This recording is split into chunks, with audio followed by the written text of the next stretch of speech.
That's funny. You're wrong about the guy that would never start, General. I'll get to that here in a second. That's funny. Let me switch over to live action. You're wrong about the guy that would never start, General. Damn it. I'll get to that here in a second. Funny. Shit again. Switch over to live action. You're wrong about the guy that would never start, General. Damn it. I'll get to that here in a second. Funny. Shit again. Switch over. Okay.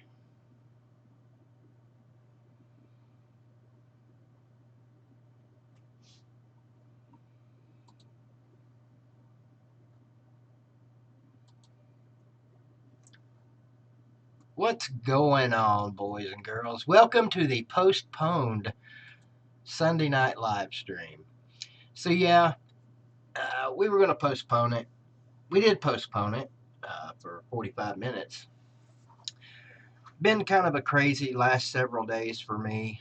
A lot of you know about my aunt and that situation where she was burned back on July the 3rd in a horrific accident at home. And sadly, after 2 surgeries and one hell of a fight for over a month, she gave up the fight. No, she didn't give up the fight.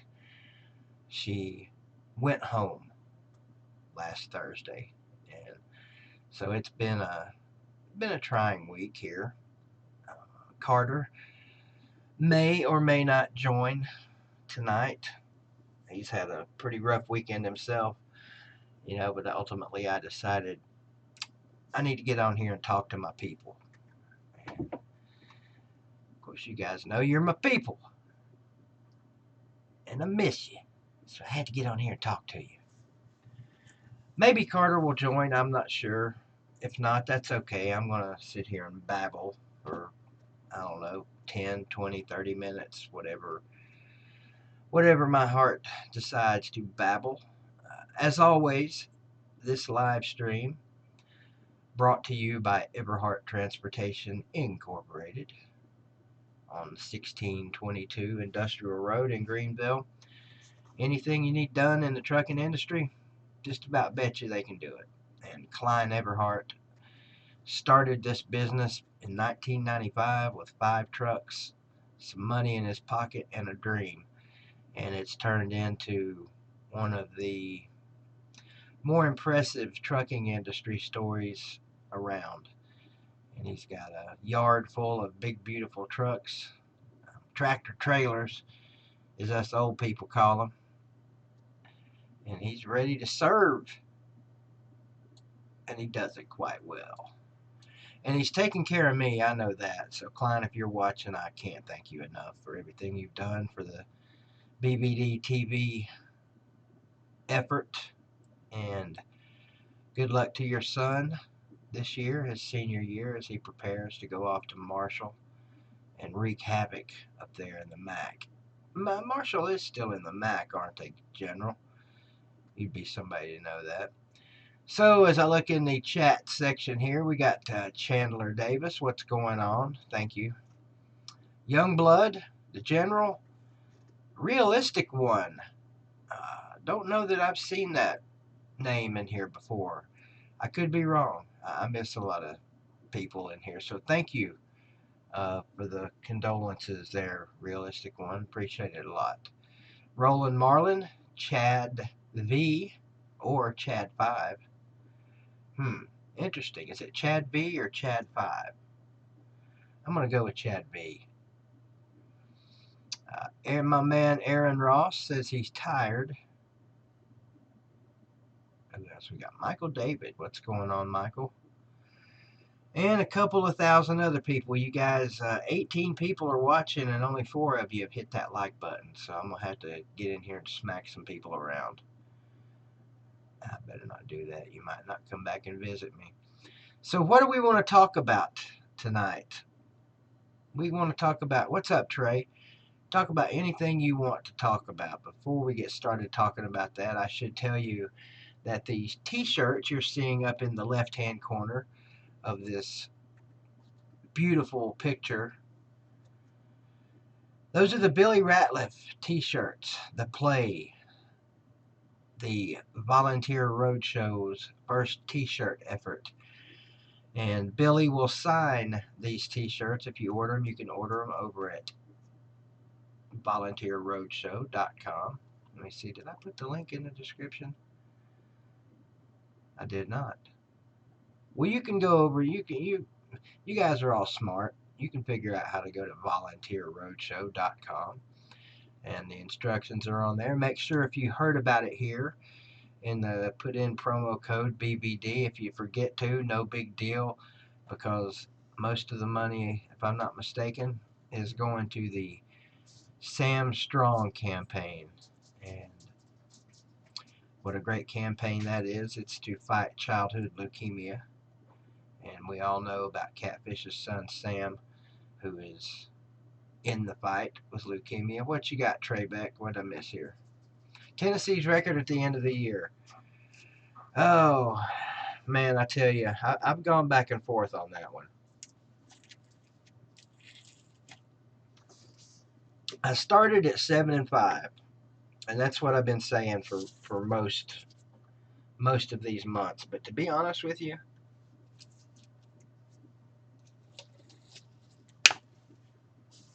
I don't see any reason why this team can't go 15-0. Hey, somebody pass me the rest of the crack. I don't see any reason why this team can't go 8-4. Maybe even 9-3. We'll see. They'll have to have some breaks along the way. They'll have to have improved play from last year. Duh. But I think the team will do that this year because you've got 1 year under the belt already. The guys, Jeremy Pruitt has talked about how the players already are more familiar with the way things are ran on the Hill. That always helps. I think the coaches are getting to know the kids better and vice versa. That's true, Chandler. 19 more days and it'll be here. Less than that. I got a job for you, General. Less than that for the Green Devils. Who, by the way, word is they got it handed to them Friday night up in Kingsport in a Dobbins-Bennett scrimmage. Hate to hear that, but I'm glad to hear that. Hate to hear it because it's just going to start everybody thinking, oh, they're going to suck this year, but I love to hear it because it's going to make them get better. All of them, C-Raw. I'm excited about all of them because that's 12 more opportunities I get to watch my beloved Big Orange kick some ass or get kicked, either one. What's up, Squidtard? Bama Marine, Matt Downs. Oh, Bama Marine's already started, and I'm going to tell you guys right off the bat, do not put Bama Marine in timeout. So, yeah. Oh, your job, General. Uncle Lou says 7-5. The job for you tonight is to count, if you can, keep track of the number of times I say That one don't count. For example, I think blah, blah, blah, yada, yada, yada. If you can do that, and if you feel like doing it, I would appreciate that. I'm on an mission. So, yeah, Emmett Gooden, defensive lineman, done. Torn ACL, out for the year. Will redshirt and come back next year. And what's scary, sure, Uncle Lou, there's a chance. I mean, I don't think it's going to happen. That's a game that is pivotal. Hell, they're all pivotal. What's up, Billy Seaton? That's a game Tennessee's got to have, I think. That game, lose that game, and it could be a 6-6 year, maybe even 5-7 again. I hate to say that, but that's what I think.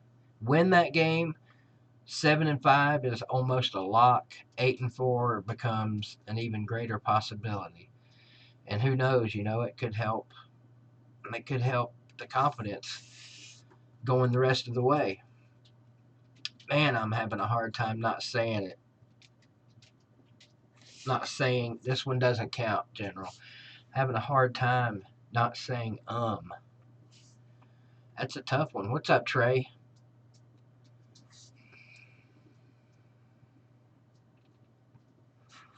Uncle Lou, if we lose to BYU, you'll have to beat me to the ham. I mean, I'm not going ham. I'm going honey roasted ham with a side of God bless it. Of course, you know, everybody's got to be smart enough to know that the general doesn't really think Tennessee's losing to BYU. Not happening. Somebody texted me a minute ago. Let me check and see who that was and or is.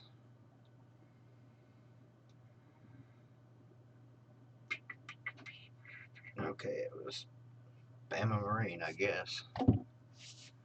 Really? No way. Since I said that, I've said it 3 times already, because remember the one I said doesn't count. Because I said I was having a hard time not doing it. But I'll take your word for it. I know you won't cheat me on the count, and that one doesn't count. All right, Aaron, go get that thing.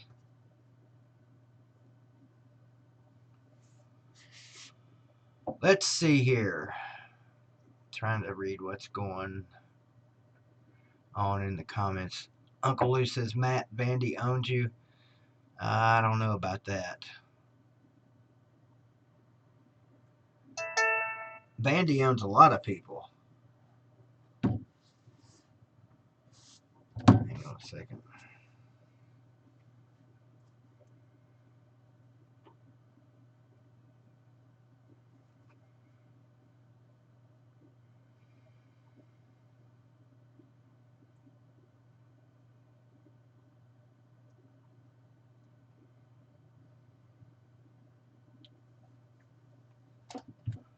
Oh, in somewhat interesting YouTube news, interesting to me, I did something I wouldn't normally do, but coming back through, well, he said plenty of times on his streams where he lives. Coming through Wilkesboro, North Carolina, I had the privilege of meeting one Mr. 8 Camel Toes, and I had his phone number. I called, got no answer, assumed he was at work. Went to where I thought he worked. He wasn't there. He doesn't work there anymore.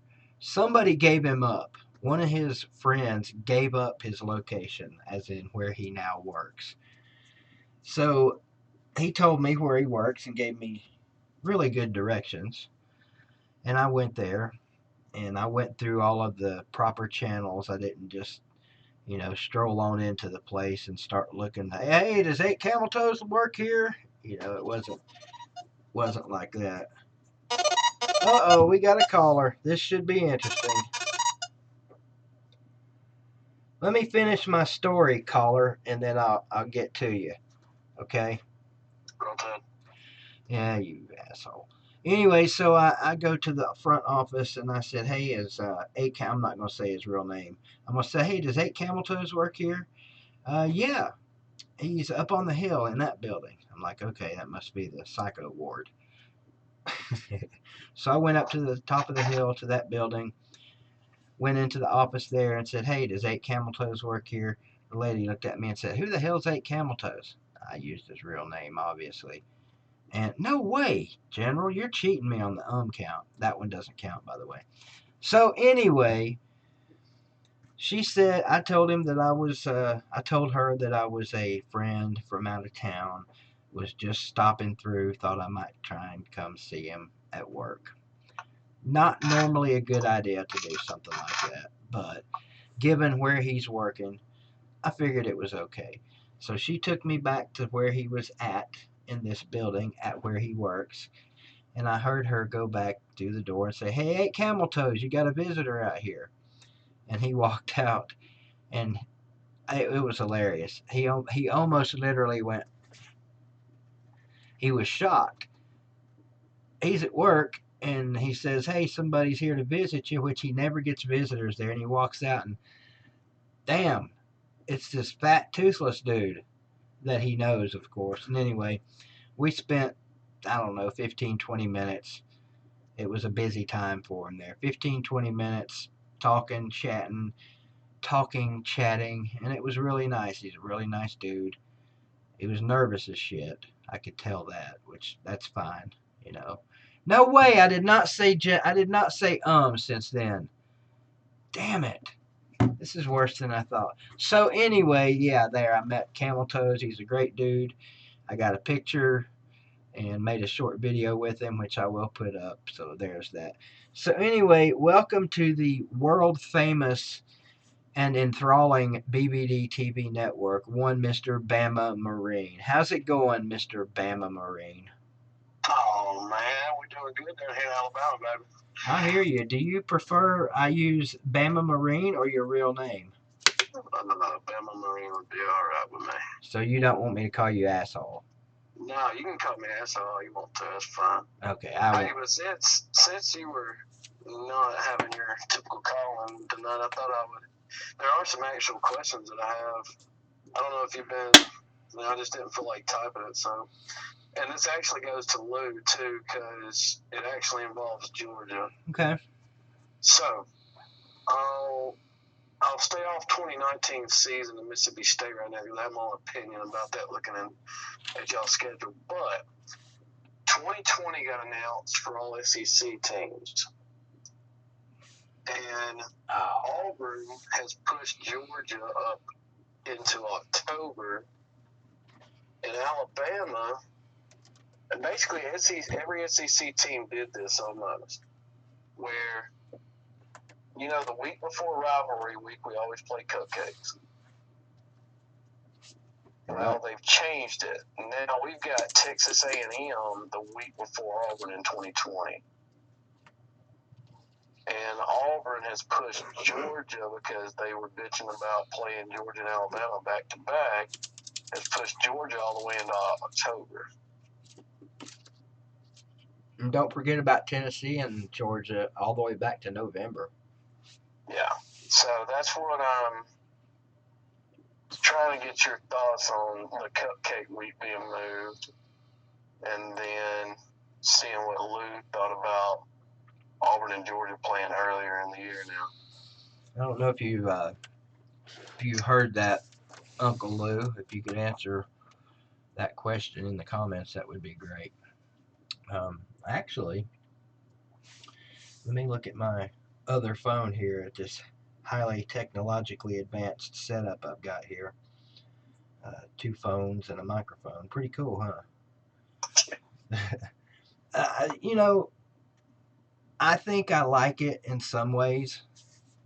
I really wasn't paying attention to Georgia's schedule, who you said there, and Auburn and all that.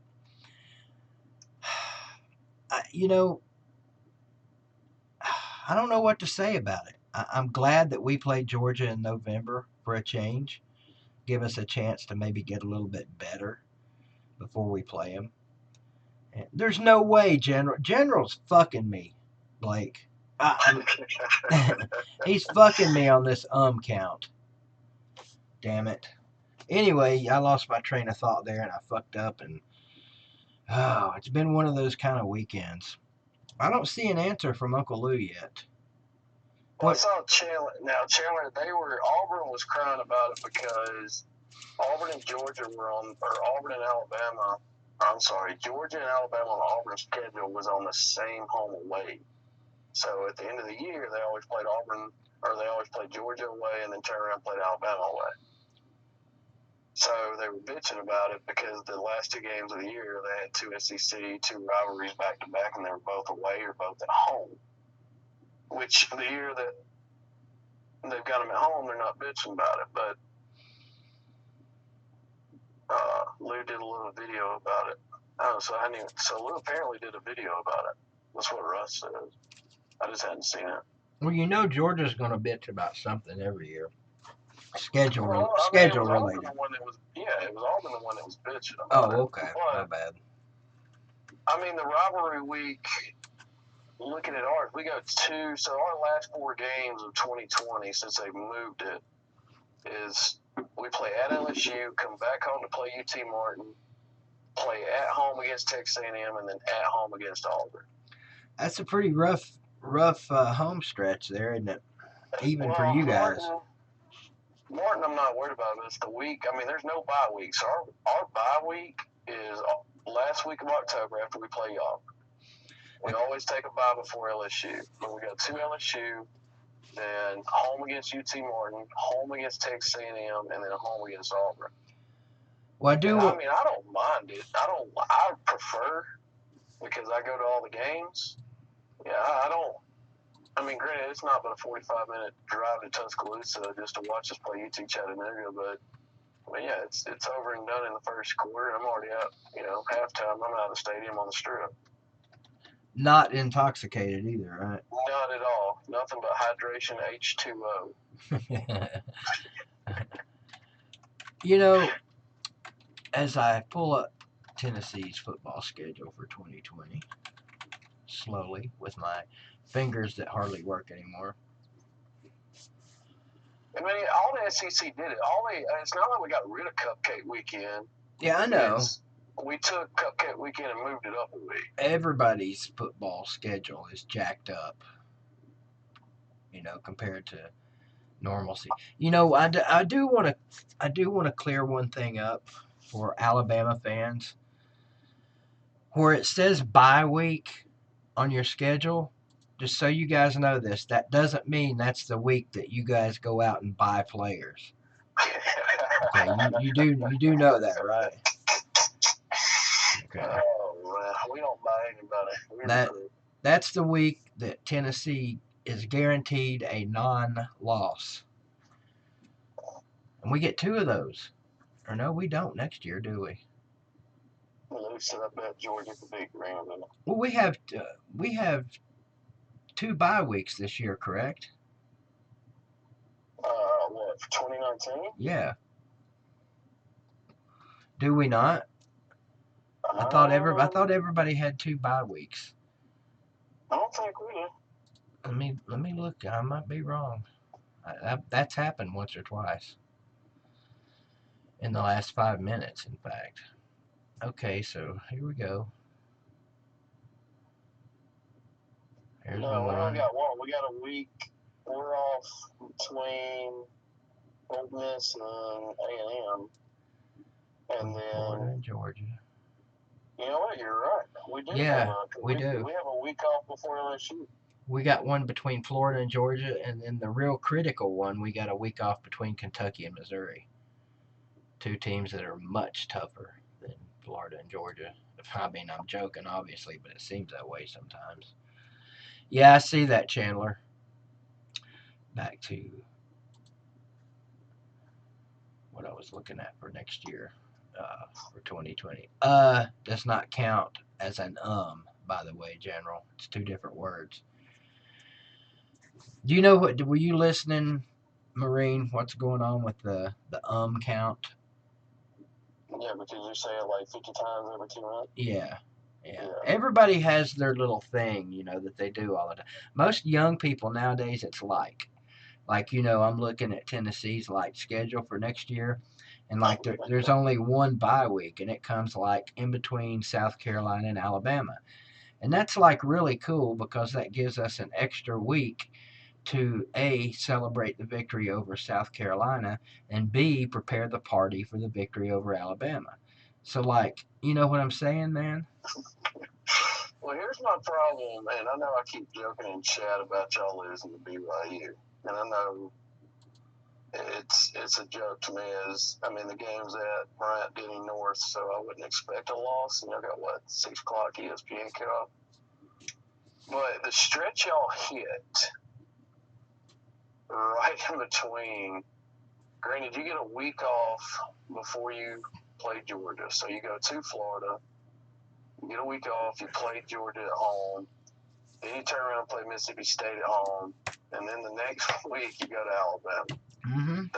That's rough. And that's why I don't think, even with Mississippi State, with Fitzgerald being gone, I think it's not It's one of those games where I think y'all are looking. I don't see how y'all beat Mississippi State with who's winning the week after. Well, I mean, it's really going to depend on what y'all do at Georgia, really. Well, yeah, I think so, maybe. But more importantly, to me, it's going to depend on how many more, knock on wood, injuries we have. We lost two linemen this week. You know about that already, I'm pretty sure. Yeah. Although we lost Trey Sanders. This Nathan Niehaus kid, I don't know how big of a loss that is for us anyway. He had 6 starts last year, but our offensive line was straight garbage last year. And we don't know if Trey's going to be back. I was watching the sports source earlier, and they said he practiced this week. Does anybody, General, do you know? Fuck, there went another. That one don't count, by the way. Do you know, General? Have you heard anything about that? And by the way, don't forget to go over to volunteerroadshow.com and order your Billy Ratliff shirt. They are autographed on the back by the world famous Billy Ratliff. And the money, a goodly portion of the money goes to the Sam Strong campaign. Oh, we got it going on in the chats already, it looks like. Is this the real Uncle Lou or the fake Uncle Lou? Because he says he's the fake Uncle Lou. But if he really was the fake Uncle Lou, I don't think he would say he was the fake Uncle Lou. Because the real Uncle Lou, you see what I'm getting at? Yeah. That one went. It gets to be a mess in the chats, Marine. You've been here the last several weeks. You've seen it. I got to the point, General says it's the fake Lou. I've got to the point where I'm about to take everybody's mods away from them because you got put in timeout last week, I think, or some kind of comment.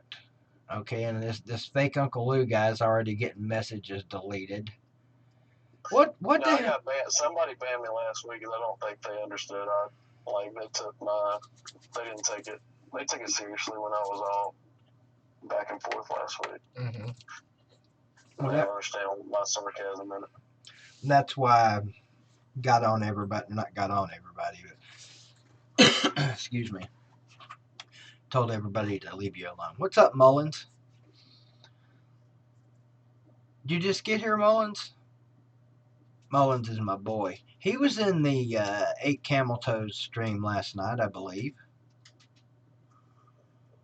General putting the link in there for the Volunteer Roadshow. You're subscribed to Volunteer Roadshow, aren't you, Marine? Yes, it's easy. Yeah, I'll listen to it. Hi, Steve. My roommate wants me to mention Ohio State's new coach, Ryan Day. And they got two. I actually saw a thing on ESPN about it. Can you please inform your cousin that we only talk about real football? We don't talk about all conferences. I think he's going to be a pretty good coach myself. No, and Ohio State's still stacked, and I really want to see what Michigan does this year because they've already got them highly ranked. And they do every year since Turd got there. Yeah. I can't stand that guy. I don't know what it is about him, but I just don't like him. Kind of like that doesn't count, by the way. They only count if they come at the beginning of a sentence. This is freaking whacked. Let's see. What was I talking about? Michigan being highly ranked. What do you say if I would tell you they will have 4 losses before the Ohio State game? Would you buy that? You like to wager Monopoly money, Mr. Marine. If the over/under on losses for Michigan is 4, which way you going? Let's see. Middle Tennessee at home. That's a win. Army at home. Michigan goes to Wisconsin. That's a possibility. That's a win. So then you got Rutgers. That's a win. Iowa at Michigan. I'll give them a win. At Penn State, that's 2. Michigan State at Michigan. And the funny thing about that game with Michigan State, it never seems to matter where they play. There's no home field advantage in that rivalry. In the Michigan State game? Yeah. Yeah. It's like, I don't know. That Notre Dame at Michigan game could be interesting. I say it's a loss at Penn State. I say it's a loss at Wisconsin. Do they play Nebraska? No, they did not play Nebraska. That's a break for them because I think They got to go to Maryland, which I'm pretty sure they'll handle Maryland. They got to go to Indiana the week before Ohio State. There could be 3. I don't know about 4. I think that Michigan State's a toss-up. But it just, all their really good games are at home this year. I think they'll lose at least 1, possibly 2 games that they should not lose. I'm just not sold on him, man. They just where'd they finish last year? Do you remember?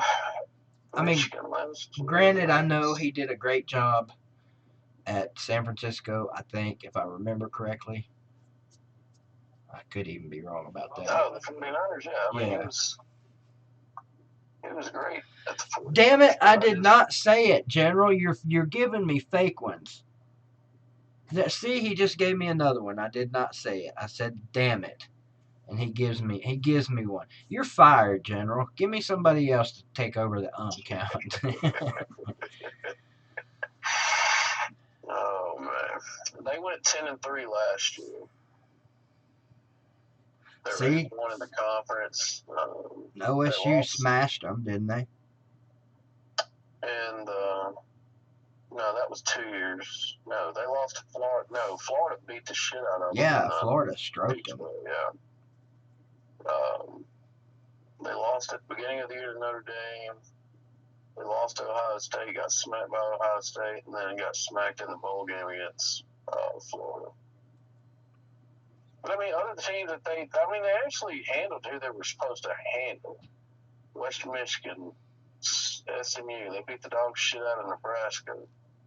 They almost lost to Northwestern, which they don't play at Northwestern this year, or they don't play Northwestern this year. Nebraska is I don't know if you would call it dark horse or whatever, but I just don't know what's going on with Nebraska. Every year I get high hopes for Nebraska. Yeah, I got a feeling they're winning the Big Ten this year. I don't know why. Yeah, that's rough.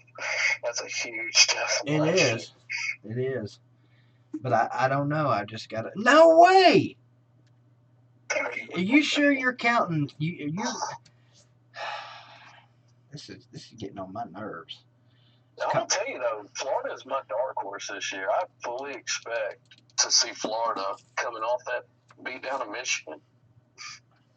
I fully expect to see Florida in the SEC championship. That is my prediction for 2019. Wow, that's huge. I really do. There's Florida coming off that. I mean, they hit a steamroll last year, dude. I mean, they demolished Michigan and looked good. Yeah, they beat up a pretty good Tennessee team too here. You know, they struggled early against Tennessee with only getting 3 turnovers in the first quarter against us. But that was, man, I tell you what, that was a game that I really thought we were going to win going into it. I thought it could possibly not go our way, but I just had a feeling we were going to get that one. And then, dude, General, you're fired. Is every Florida home game except the neutral with Georgia, they've got to go to South Carolina, but everything else, excuse me, I mean, they got to go to Kentucky. No. Snell and all them are gone from Kentucky. Kentucky's going to suck again this year. No. I mean, I think they handled Miami. They handled Tennessee at home. They've got Auburn at home. Chandler, I'm talking about the Tennessee-Florida game last year. Whose schedule are you going over? Florida's, okay. Why I think about, I mean, Auburn's down in Florida. They've got to go to LSU. And then the next week they go to South Carolina, but then neutral side, they get a week off and then play Georgia, and then Vandy's at home. They got to go to Missouri, and then they get Florida State at home. What do you think? Go ahead. What do you think about Missouri this year with Kelly at I mean, they're quarterback? on the bowl then anyway, so it don't matter. Yeah, but they can still ruin people's seasons, and they can still have a good season, I don't know bowl if or that not. Kelly Bryant kid is going to make that big of a difference because Missouri sucked. They find a way every year to be somewhat good. Even the year they started 0 and whatever, year before last, I think, they flipped the switch and ended up winning their last several games. Plus, I don't think Tennessee's beaten Missouri in the history of the damn game. We did win, I know, once, I think. But I mean, Well, I it's mean, just. that's what's funny about Missouri is they came into the conference, and then in 2 years, they You're won the lying, SEC General. Sorry, championship. Marine. You're lying. There was not 36 in there. I was purposely sitting here thinking in my head, do not say it. Do not say it. It was fucking up my talk, actually, because I was concentrating so hard on not. See, you did it again. You're fired, dude. You're out of here. What's up, all day ball? There's my man, Mavericks in flight. I do a lot of Maverick, and I do a lot of I thinks, and it gets on my freaking nerves. Like, like kind of like the way Greenville beat like the holy shit out of your Anderson County team last year, when you guys were like dedicating your whole season to be. This is true. It's a true story, Marine. You know, I don't know if you watch my Greenville videos or not, but they've been on an unbelievable roll the last 3 years. They're 42-1, and the one loss came in the second round. Let's see, was it second round? 41-1. My bad. Second round of the playoffs. Knox Central beat us on a friggin' Hail Mary. And then after that, we've gone 30-0, and Anderson County's had the best teams they've had in their life. This is like Auburn. This rivalry's turned into Auburn, Alabama on the high school level. They were so adamant that they were going to beat Greenville last year that their Monday practices they called Green Monday. And they practiced at Neyland Stadium the week before the game against us, and blah, blah, blah. And 24 minutes into the game at halftime, they look up at the scoreboard and it's 42-0. It was we just smacked the shit out of them. Now, according to a lot of people, we lost so many people this year. We're both going to suck this year. And Later, Chad B. yeah, Chad V, have a good one, man. Suck for us though is like 2 losses. I don't know. We'll see. Hey, just remember, Chad, I chose Florida for the SEC East this year. Is Chad a buddy of yours? Nah, they just got a gator beside his little symbol in the chat. Oh, okay. But I mean, I'm gonna tell you because Georgia just not that they can't pull this off, but that last stretch for them. I mean, their last what 1, 2, 3, 4, 5 games. They get a week off before they play Florida, and then it's neutral site Florida. They get Missouri at home. They go to Auburn, turn around and get Texas A&M at home, and then they go to Georgia Tech. He gave me 45 and I wasn't even talking. That's jacked up. All Day Ball is asking, thinking about starting my own channel. Where do I start? LOL. Or should I stay? How do I start? Well, sir, you start by changing your mind and not doing it, because YouTube sucks much ass right now. There's some kind of shit going around saying you're not supposed to say subscribe in your videos or something. Like if you say subscribe, there's an algorithm that'll pick that up and demonetize your. I don't know, something stupid like that. But seriously, all day ball. The quote advice, if you want to call it that I give anybody that starts a YouTube channel, above all else, no matter what you do, no matter what you decide to talk about, no matter how you decide to talk about it, be yourself.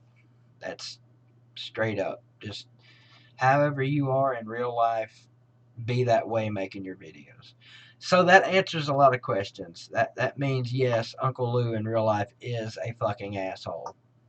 I take that back. I shouldn't have said that. He's not really an asshole. But Oh yeah, they're umming me to death in the comments now. It's just become a little game. I'm probably realistically in like the 20s or 30s. No, I mean that's the thing. Looking at Auburn, just literally screwed their. And this is what I don't understand. So they take Georgia and move it up, right? Right. But they take LSU and move them back. As in, the week before they play Alabama, they play LSU. I think Georgia should have to play Alabama every week. Well, no, we got Georgia in 2020. We play them at home. Third game of the week, or third game of the season, we play Georgia comes to Alabama. And I kind of like that, the new way they're doing that, with swapping each team once a year. Mm-hmm. Where we played Missouri last year, but now it quickens it up to where we play South Carolina at home this year. Or no, we go to South Carolina, but then the next year we play Georgia at home, where we play each team, so it shortens. Where we ain't gonna wait 10 years again to play South Carolina like we do now. Right. But which is only 7 years since we played them. But I don't know what Auburn was thinking, because they pushed Georgia all the way to October the 10th. And they've got, they got Kentucky at home, they go to Georgia, then they turn around and play Texas A&M. But then their last two games are LSU at home, and then they go to Tuscaloosa for Alabama. I don't see I don't get it. Why move Georgia? I do understand why they did it, because their last two games would have been away at Georgia and then turn around at Alabama. That's all they want, is they want a home game before they turn around and travel to Alabama. They don't want to play both rivalries on the road back to back. It's just them crying about it. Marine, has the stream stopped where you're watching? No, I'm looking at you. Okay. Well, it's frozen up here on my screen. I'll just there we go. Trey Smith. What about him? Will Trey Smith play this year? That's a good question, Fubar. We all want to know the answer to that. I was watching the Sports Source a little while ago, and I could have sworn I heard them say that he practiced once this week. I may have misunderstood. They still got him down as a question mark because they listed like 6 offensive linemen that have, quote, retired from Tennessee football in the last few years, and he was on the list with the big question mark. So I guess we still don't know.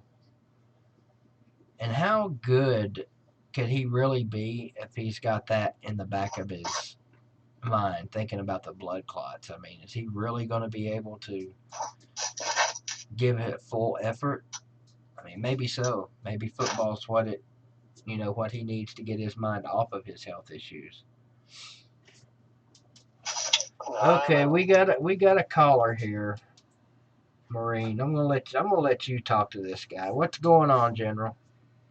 Good morning or afternoon. Yeah, it's evening, by the way. Mm-hmm. Yeah, you need to wake up because you're screwing this count up. Well, let me check. Let me see how many you're at. He admitted that he was messing with me. You're at 84 right now. Yeah. I'm multitasking. I'm trying to read a book here while I'm listening to you, but right now I've got you down at 84. Okay, well, there's two lies. A, I'm not at 84, and B, there's no fucking way you can read. 87. There's something wrong with your volume. I can barely hear you, which is a good thing, probably. But. 90. So this is the General. I guess I can say your name, Luke, since it's all over the website. He is also, I guess, not an employee, but an intern at volunteerroadshow.com, and he's a young man that's doing a very good job writing articles and, not doing a good job counting ums, but 94. That's beside the point. So did you have a question, or did you just want to come on here and give me shit? 97. 101. That was a legit question, General. Yeah, I do have a question though. When are you all in when are you and Carter starting your podcast? That's actually a very good question. We don't know. Maybe, what's the word? Cohorting with him this week on learning some of the technology. And you know how fun that'll be, General. To where we can do this. Can I tell a story? Yeah, go ahead. I got my finger on the cutoff button, so go ahead. So, Catfish gave me the assignment of trying to teach BVD how to use Google Documents. Oh, God. And unfortunately, BVD just didn't quite get it. On the phone with him for like an hour and a half. That was my good friend, the General, and he had a question, and I let him ask it. He'll call back. You can call back, General. It was fun cutting you off. I've wanted to do that so many times. He's right. About that, About what? So Matt is in favor of playing all the Division One schedule, and then I came back and said I'm actually in favor of keeping 2 bye weeks and dropping all non-big conference 5 teams and playing a full 9-conference schedule and only playing big conference teams. I'd love to get rid of it because, I mean, there's no point in it. There's really no point in it other than of the chump teams. Other than paying UT Chattanooga and them, $1 million to come in here and play us. Yeah.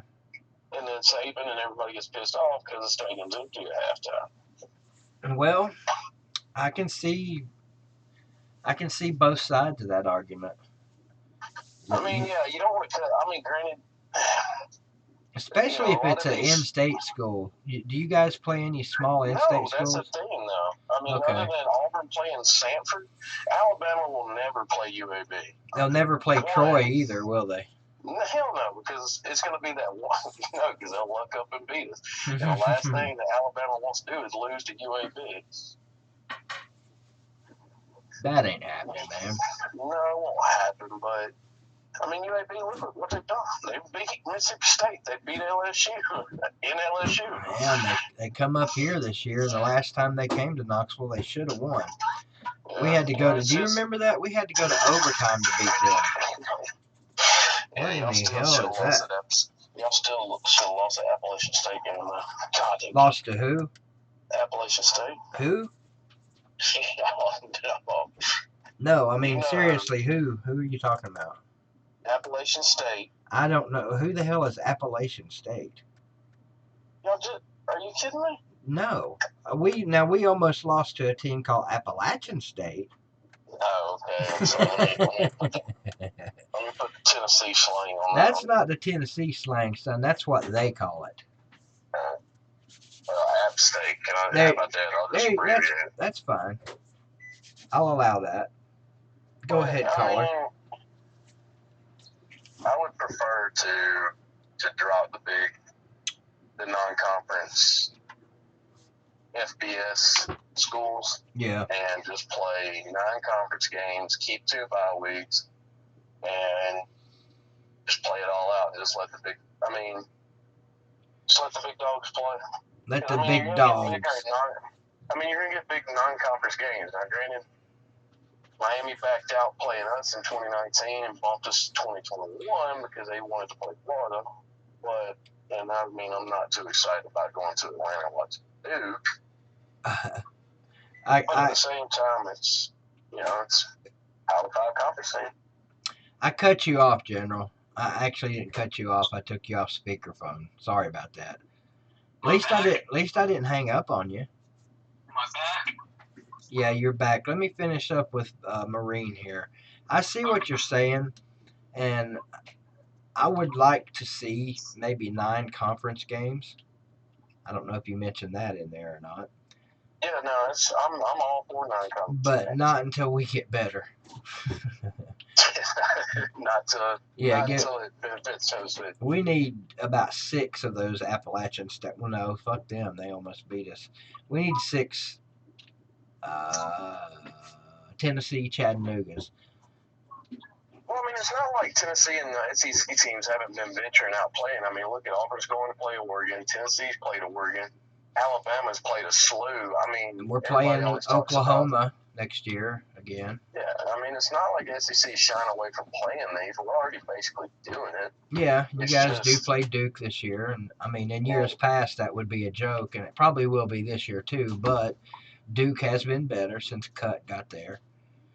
It's just, I'd rather just have all 5 conference or all Power 5 conference teams scheduled and just take 2 bye weeks. I agree with Matt Downs. Stop the neutral site games. I hate those damn things. No. I love beginning of the season neutral site games. So much fun. See, I have to disagree with that one because I mean, going to Dallas and playing USC.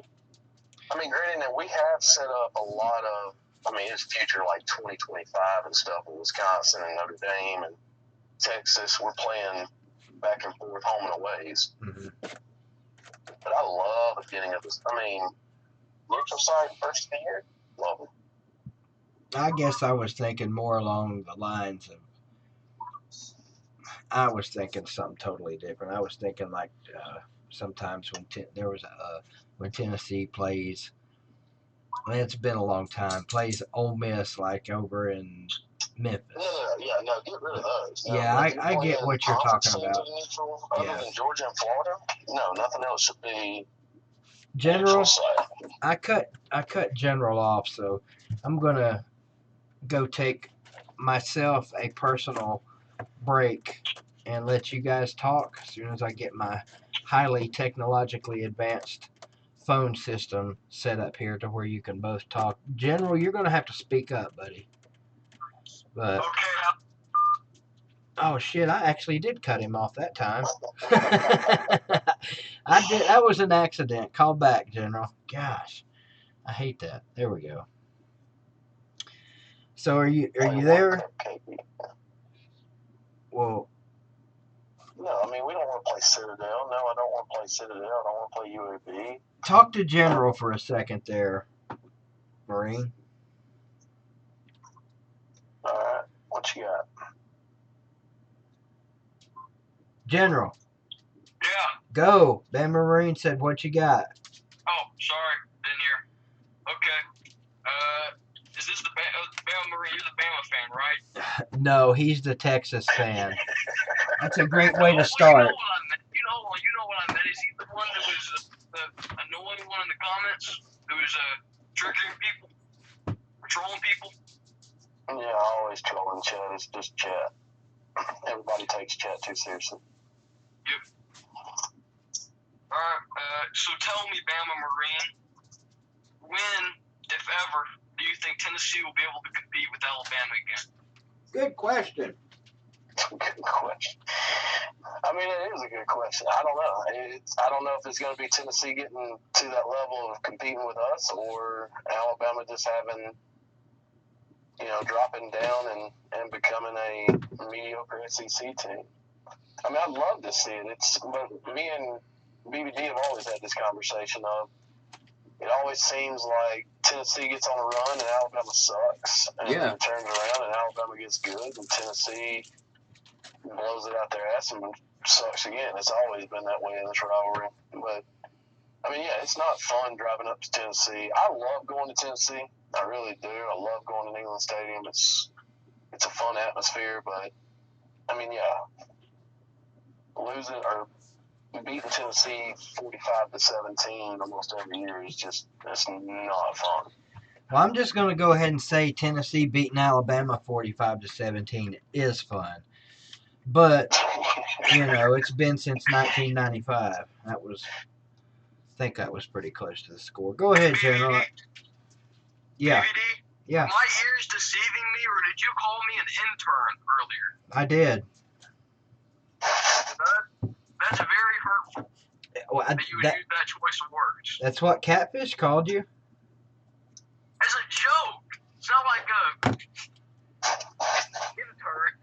That's hurtful. That would be like me, that would be like you getting on there and calling Carter an intern. That is very hurtful. Okay, I'm sorry. See, now I got to disagree with Matt. downs on this. He says in Thursday night. Now, the Friday night college games I agree with, but I'm not a pro football fan, so I actually enjoy the Thursday night football games. College. What's going on, Nasty Boys TV? He said, "Oh my God, what the frick? What you mad about?" Hey, what's up, Hoss?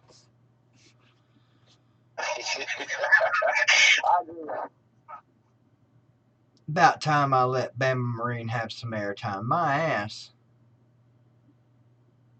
Tennessee will step up to the Bama level and the rivalry will be back. That would be awesome, Matt.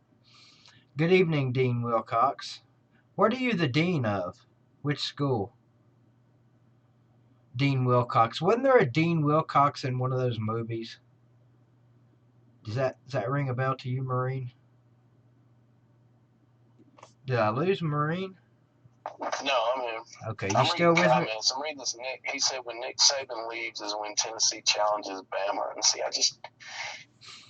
the cupboard is going to be so packed when he does retire. Yeah, it's not like he's going to pack the players up in his suitcase and take them with him.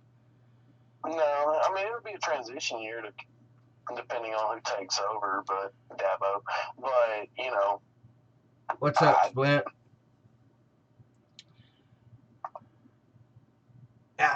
General, do you have a comment on that, Mr. Non-intern know-it-all, smartass? Smart ass. Look, BVD. Now, I'm going to be honest with you. I kind of tuned out there for a second. I had to read something. What was the question? The question was, when will Tennessee challenge Bama again? Yeah. Honestly, no joking around. Now, like, give me a time frame. Like, ever? When? Like when? Happen. The question is when. Okay, when? Let me think for a second. I'm going to have to go with 2030. Wow. 4 more years? Yep. I don't think it'll be that long. Are we just saying one game, or we got a consistent challenge? Yeah. I thought he meant a consistent, like Tennessee getting on top of Alabama consistently. If you mean like one game, I'd probably say like 2025. Well, that makes no sense. Yeah. What do you mean it makes no sense? Well, you said, How can you start competing with us in 2023, but then you can't do it for 10 Yeah, thank you. Thank you, I Marie. misinterpreted the question. I thought the question meant, like, when do you think Tennessee will pass Alabama consistently? And consistently, you know, be the better program. That would be 2030, in my opinion. Now, if you mean competing with Alabama, I say 2025. What's it? 2019, 6 more years? Man, if Tennessee stays that bad for 6 more years, it's been a long time, but I would hope I hope Pruitt would do a better job within the next 3 to 4 years. Yeah, me too. I refuse to wait until 2023. In fact, if it takes till 2023, somebody's getting fired. I don't know who. Marine, do you have anything else? I'm going to let you get off of here and let someone else give a call. Yeah, no, man.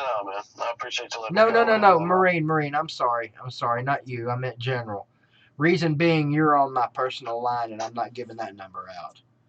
Oh, I got you. And General is on the call-in line. I'd really like to have a phone call from Mavericks in Flight, too. But you got anything else, General? Yeah, one more thing, I'll let you go. Okay. Now, right now, I want you to give me a realistic score for Tennessee BYU. What do you think it's going to be a score? Oh, man. I'm going to say 37-24. I can see that. I'm going with 31-30 Tennessee. Talk to you later. All right, buddy. Thank you. Let me put the number up here. Go ahead and finish your thought. No, it's one of those things, and it's really something that goes back to where Tennessee and Alabama have just never been on the same level. I know there will not be a day or a price range that I will not miss the day that we see each other in Atlanta. And I'm hoping eventually, one time, that will happen to where Tennessee and Alabama end up in Atlanta in the SEC championship. And I cannot believe it's never happened. And by the way, I'm still on here. I just changed the scene for a second while I put the call-in number up. Didn't mean to, well, actually, I guess I did mean to interrupt you there, Marine, but No, you're fine. let's see. Let's go with 423 329. No, and I'm with you, Hoss. I think Pruitt can do it. No, I don't think Pruitt's a bad coach.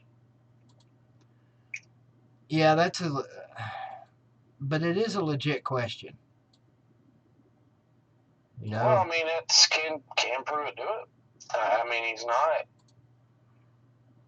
He didn't have, that bad of a year last year, but it being his first year. But yeah, but man, there was a couple games in there, especially at the end, where I think it's one of those things, and the bad part about that is it's been so long where you get to the point where you say, well, you got to let Pruitt recruit and get his guys in there, but it's like, God, man, it's going to take 2 or 3 years, and it's like, it's been so long since Tennessee. Let's think. Both of your big conference games, if I'm not mistaken, one was a Hail Mary, and how did y'all end the Florida loss? Did y'all actually beat them, or was that a Hail Mary too? Say that again? I said it's been so long for Tennessee. What, the only 2 big conference games that y'all won, one was a Hail Mary against Georgia, and then y'all beat Florida and ended the streak. Was that on a Hail Mary too? No. We handled them pretty good that game. If I'm not mistaken, they were beating us like 24-3, and then we came back and just like beat the shit out of them. Ended up being 37-24 or something like that. Josh Dobbs was here. Don't forget about Auburn last year. That was a pretty big win, and just simply going on records and what people, I guess, perceive to be a good team. Beating the shit out of Kentucky last year was considered a big win, but to me, screw that. Beating Kentucky to me is never going to be a big win. I refuse. What do you think about that? No, the Auburn game, that was just a beat down in Jordan Hare, and that thing was just beautiful. Granted, if the stadium would have fell in, that would have been a win for me, but. Well, I'd like to see that damn eagle crash into one of the windows. It did. Oh, it did? Yeah, that shit was so funny, yeah. Look it up on YouTube, right? Take care, General. Thanks for the false count, and thanks for calling in. And you're my boy. You're my boy, Blue. Mr. Nasty, do you want to call in? You're welcome to call. There's the number, 423-329-1850. Here live on BBD TV on a lovely Sunday night at 10:17 p.m. as I have apparently a co-host in Bama Marine. Hey guys, if you ever see that ETI truck riding around in Greenville, just wave at them and tell them BBD said hi. That's a good point. Hey, not just Greenville, man. ETI's nationwide. Especially in Greenville, though. You got to wave at them in Greenville and show them the BBD love, though. Big time. Yeah, call on in, Nasty. I'll give you a chance. I think Pruitt, you got to give, I would say next year is going to be a good year for Tennessee because I really have high hopes for Pruitt. I really liked him when he was here. I know a lot of people, like especially the Georgia people, think that it was a terrible hire because of the so-called trouble or incident they had there. Apparently he didn't get along with. Georgia fans will tell you he didn't get along with the coaches there or something like that, and he's arrogant and hard to get along with. I want somebody at Tennessee like that. Not hard to get along with, not that part, But I want someone that's not going to take any shit from the players.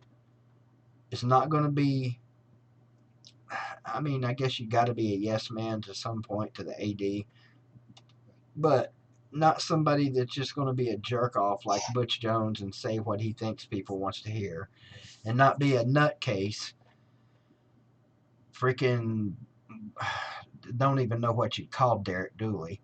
I mean, who the hell wheels a 30-pound concrete dog around the practice facility on a dolly? I mean, really? Now, as much as I hate Tennessee, and I really do, but it would be great to put that contention back in the East and really see that East battle it out. But there's just something about Florida this year that is just telling me that I really expect to see them in Atlanta this year, not Georgia. Well, I want these young people. See, I didn't even call them kids. I want these young people to understand what the Tennessee-Alabama rivalry really is. I know you've been whooping ass, and I got some news for you, Marine, that you may or may not believe. But I have it from one very reliable source, and the other is pretty reliable. And you guys may find this hard to believe, and you may call me a bullshitter, but I put my hand to the big man up in the sky and tell you this is true. Nick Saban and the Alabama football team watch BBD videos the week of the game. Wouldn't doubt it. You can laugh if you want to, but I swear to God, I have it from a very good source. What's up, Tony? How you doing, brother? Yeah, somebody call in. That's a true story, Marine. And sometimes when we're off of the stream, I'll show you the proof, and I'll tell you the story about who told me. Oh, well, one of them is a former player. In Alabama or Tennessee? Alabama.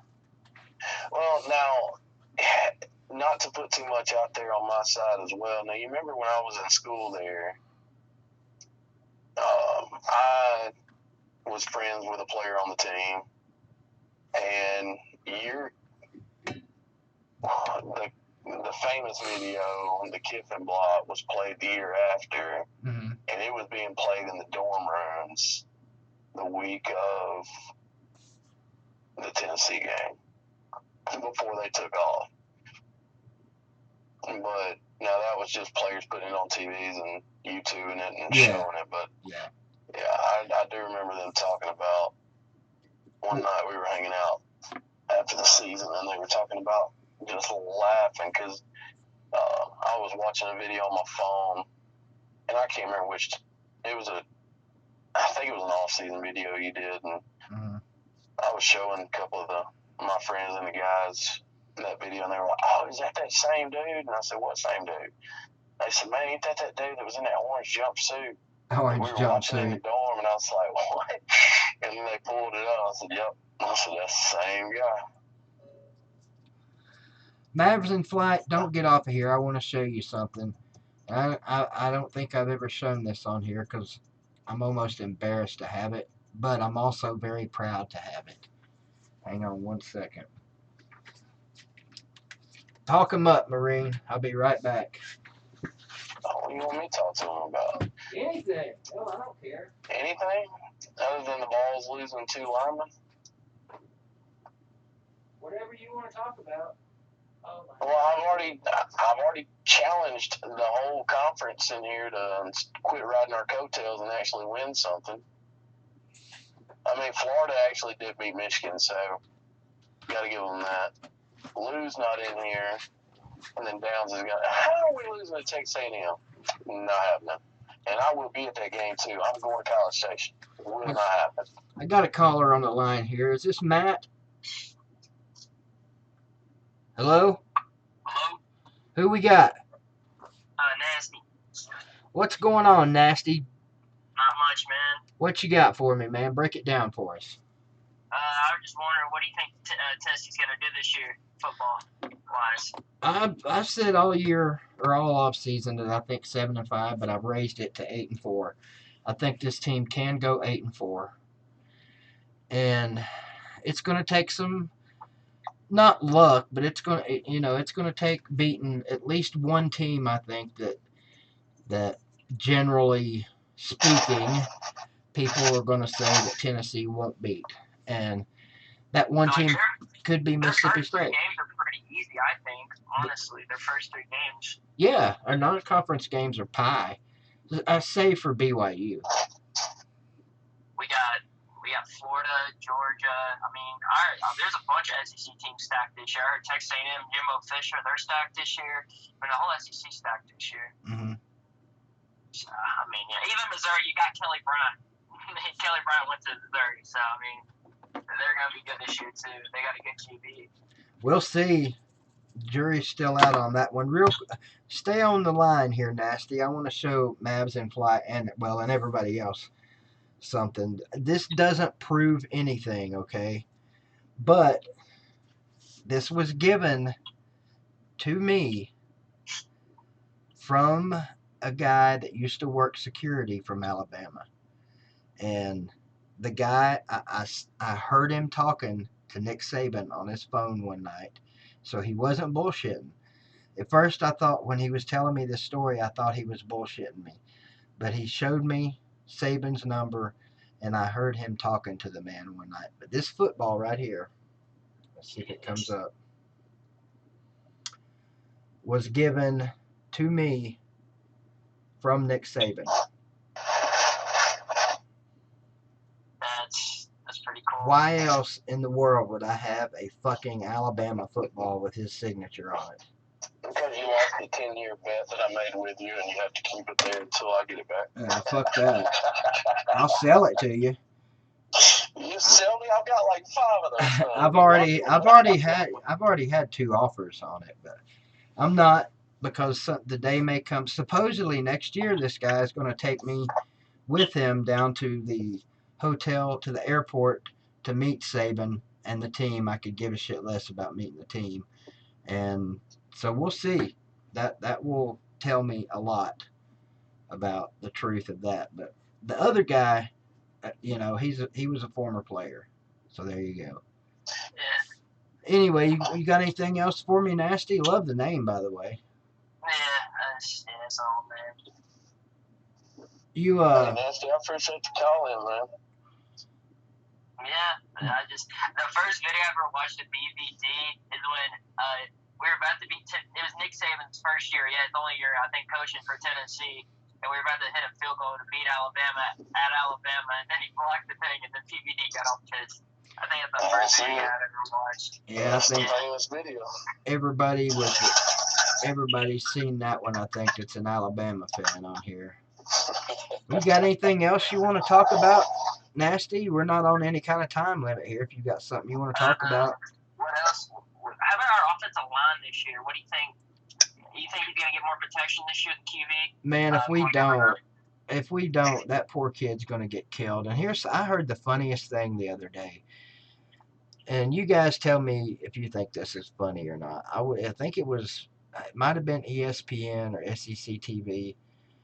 Somebody, a so-called professional, said that Tennessee will have one of the best offensive lines in the SEC this year. I literally LOL'd.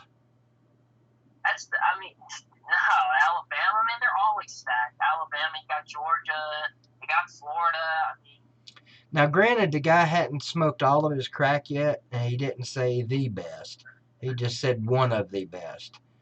And, I mean, anything's possible, but I don't see Tennessee's offensive line being even in the upper 6 or 7, excuse me.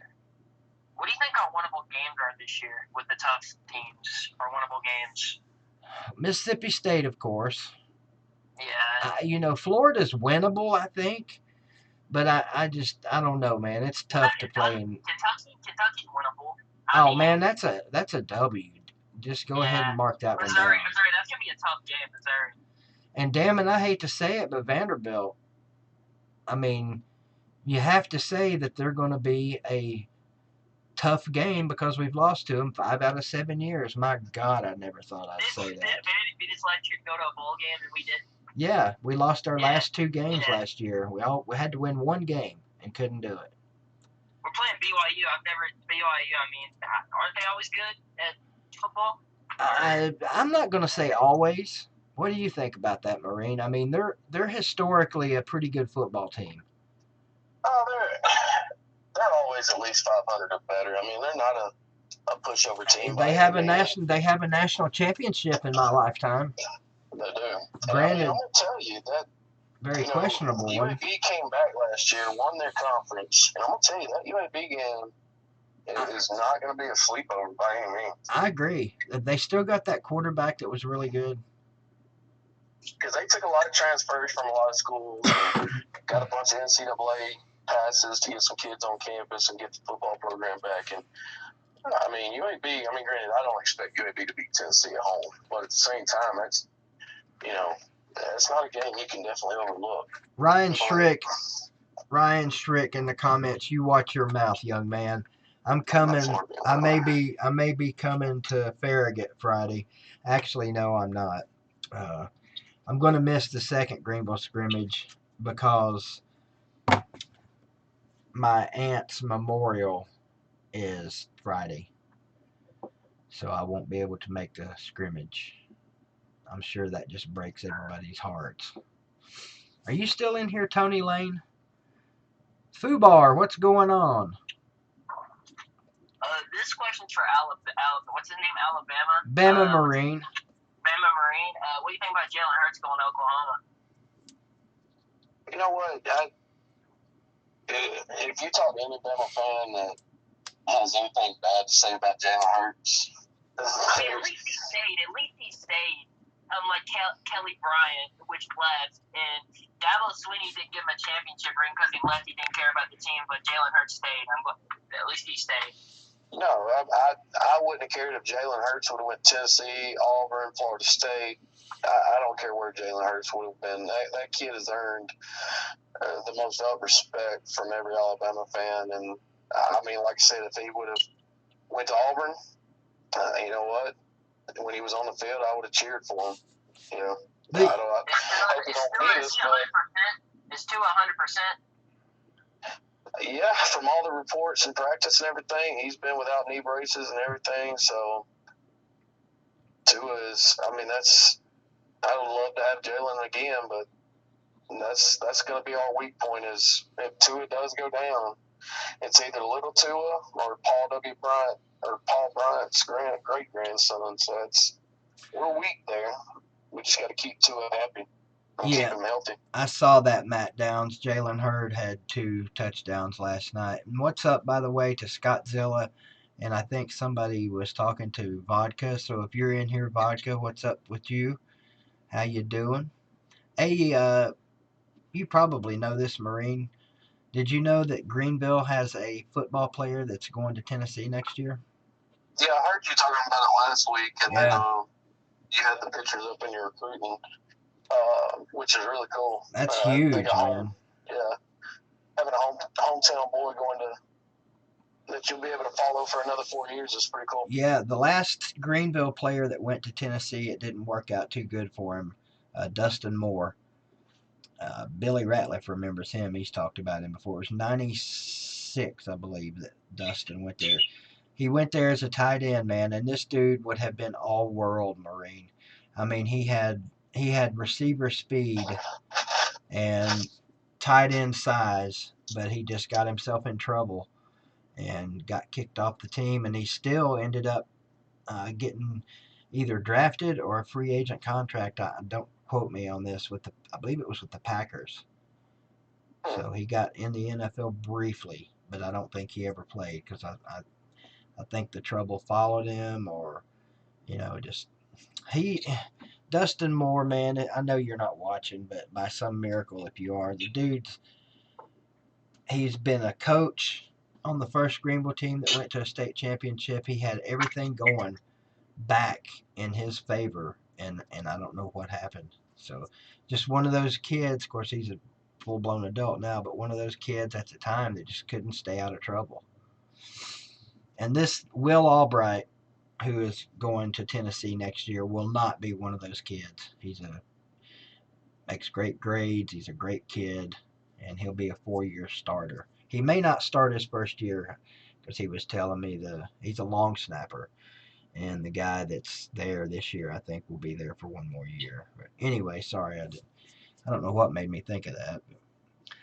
Nasty, No, you, you got anything else, Nasty? Yeah, I feel like if Tennessee goes 4-0, they go beat Florida at Florida. I think we have a good chance to beat Georgia. Oh man, that'd be a tough game. Now I'm starting to wonder if you're a troll or not. No, I'm just kidding. I mean, you know what? Bro. I mean, if you go back a week of why the hell not? Florida, and then you get Georgia at home, and you're 4-0, and Georgia comes down, and you've got a week off to repair and to get healthy. And that's a tall road to haul, but I mean, it's possible if you're in there 4-0, depending on what you do at Florida. Dude, if we're 4-0 to start this season, first of all, you guys are getting a video that will be maybe up there with the Kiffin video.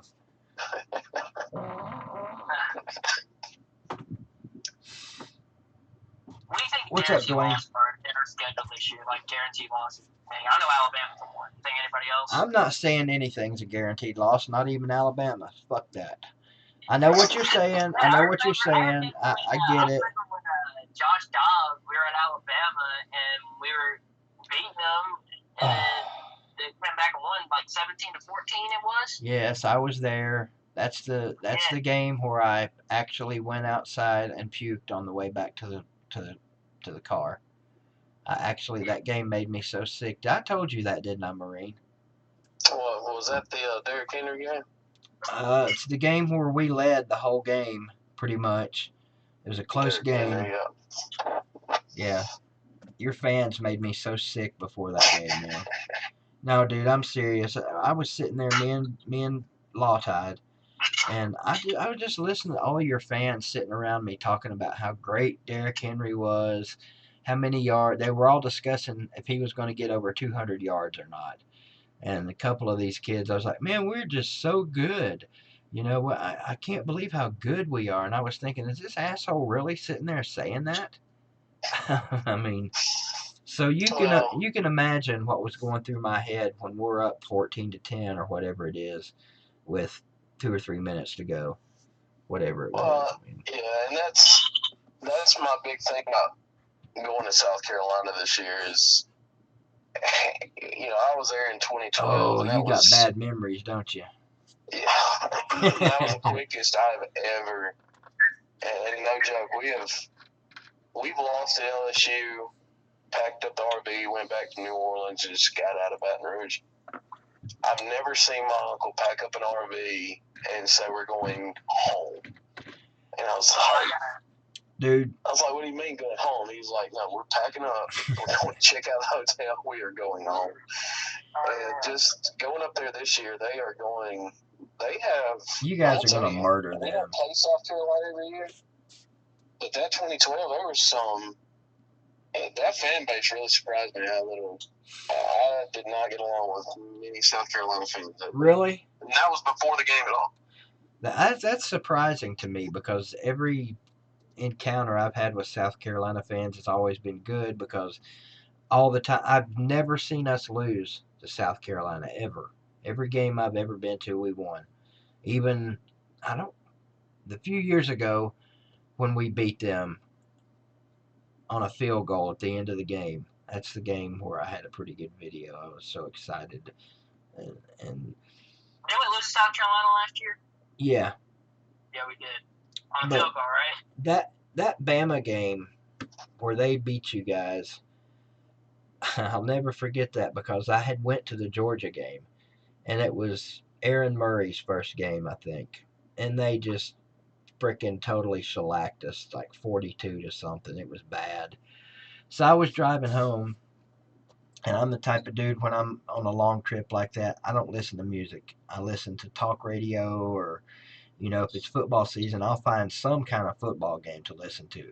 And I actually was able to pick up the South Carolina Football Network and listen to that game on the way home.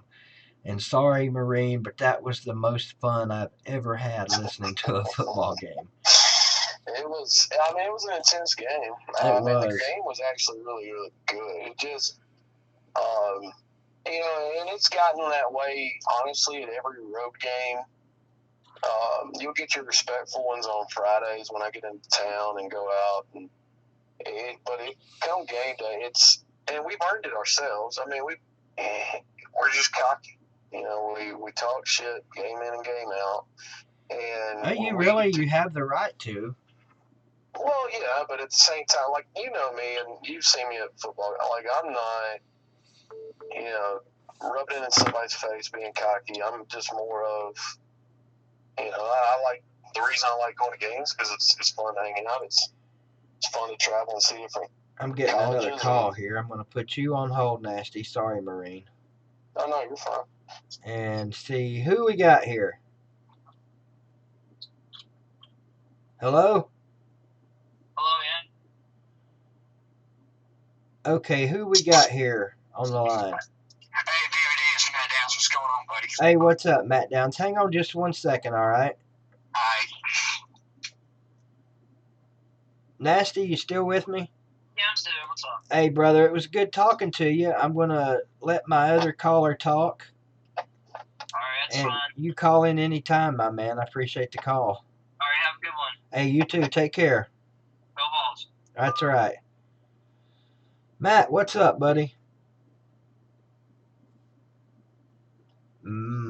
He's on hold. There we go. What's up, Matt? Enjoying my Sunday. 20 more days till we give out 15 ass whippings. I hear you. What's up, boys from D? In the chat. Let's see who else. Dwayne, RTR. I don't think I got to say hello to you. Man, Alabama fan, nice enough to wish the Vols good luck. And Matt, what's going on, my man? I'm trying to get stuff figured out what's going on because it's getting 20 days to kick off. Trying to figure out all the analysis, everything going on, the team scrimmage tonight.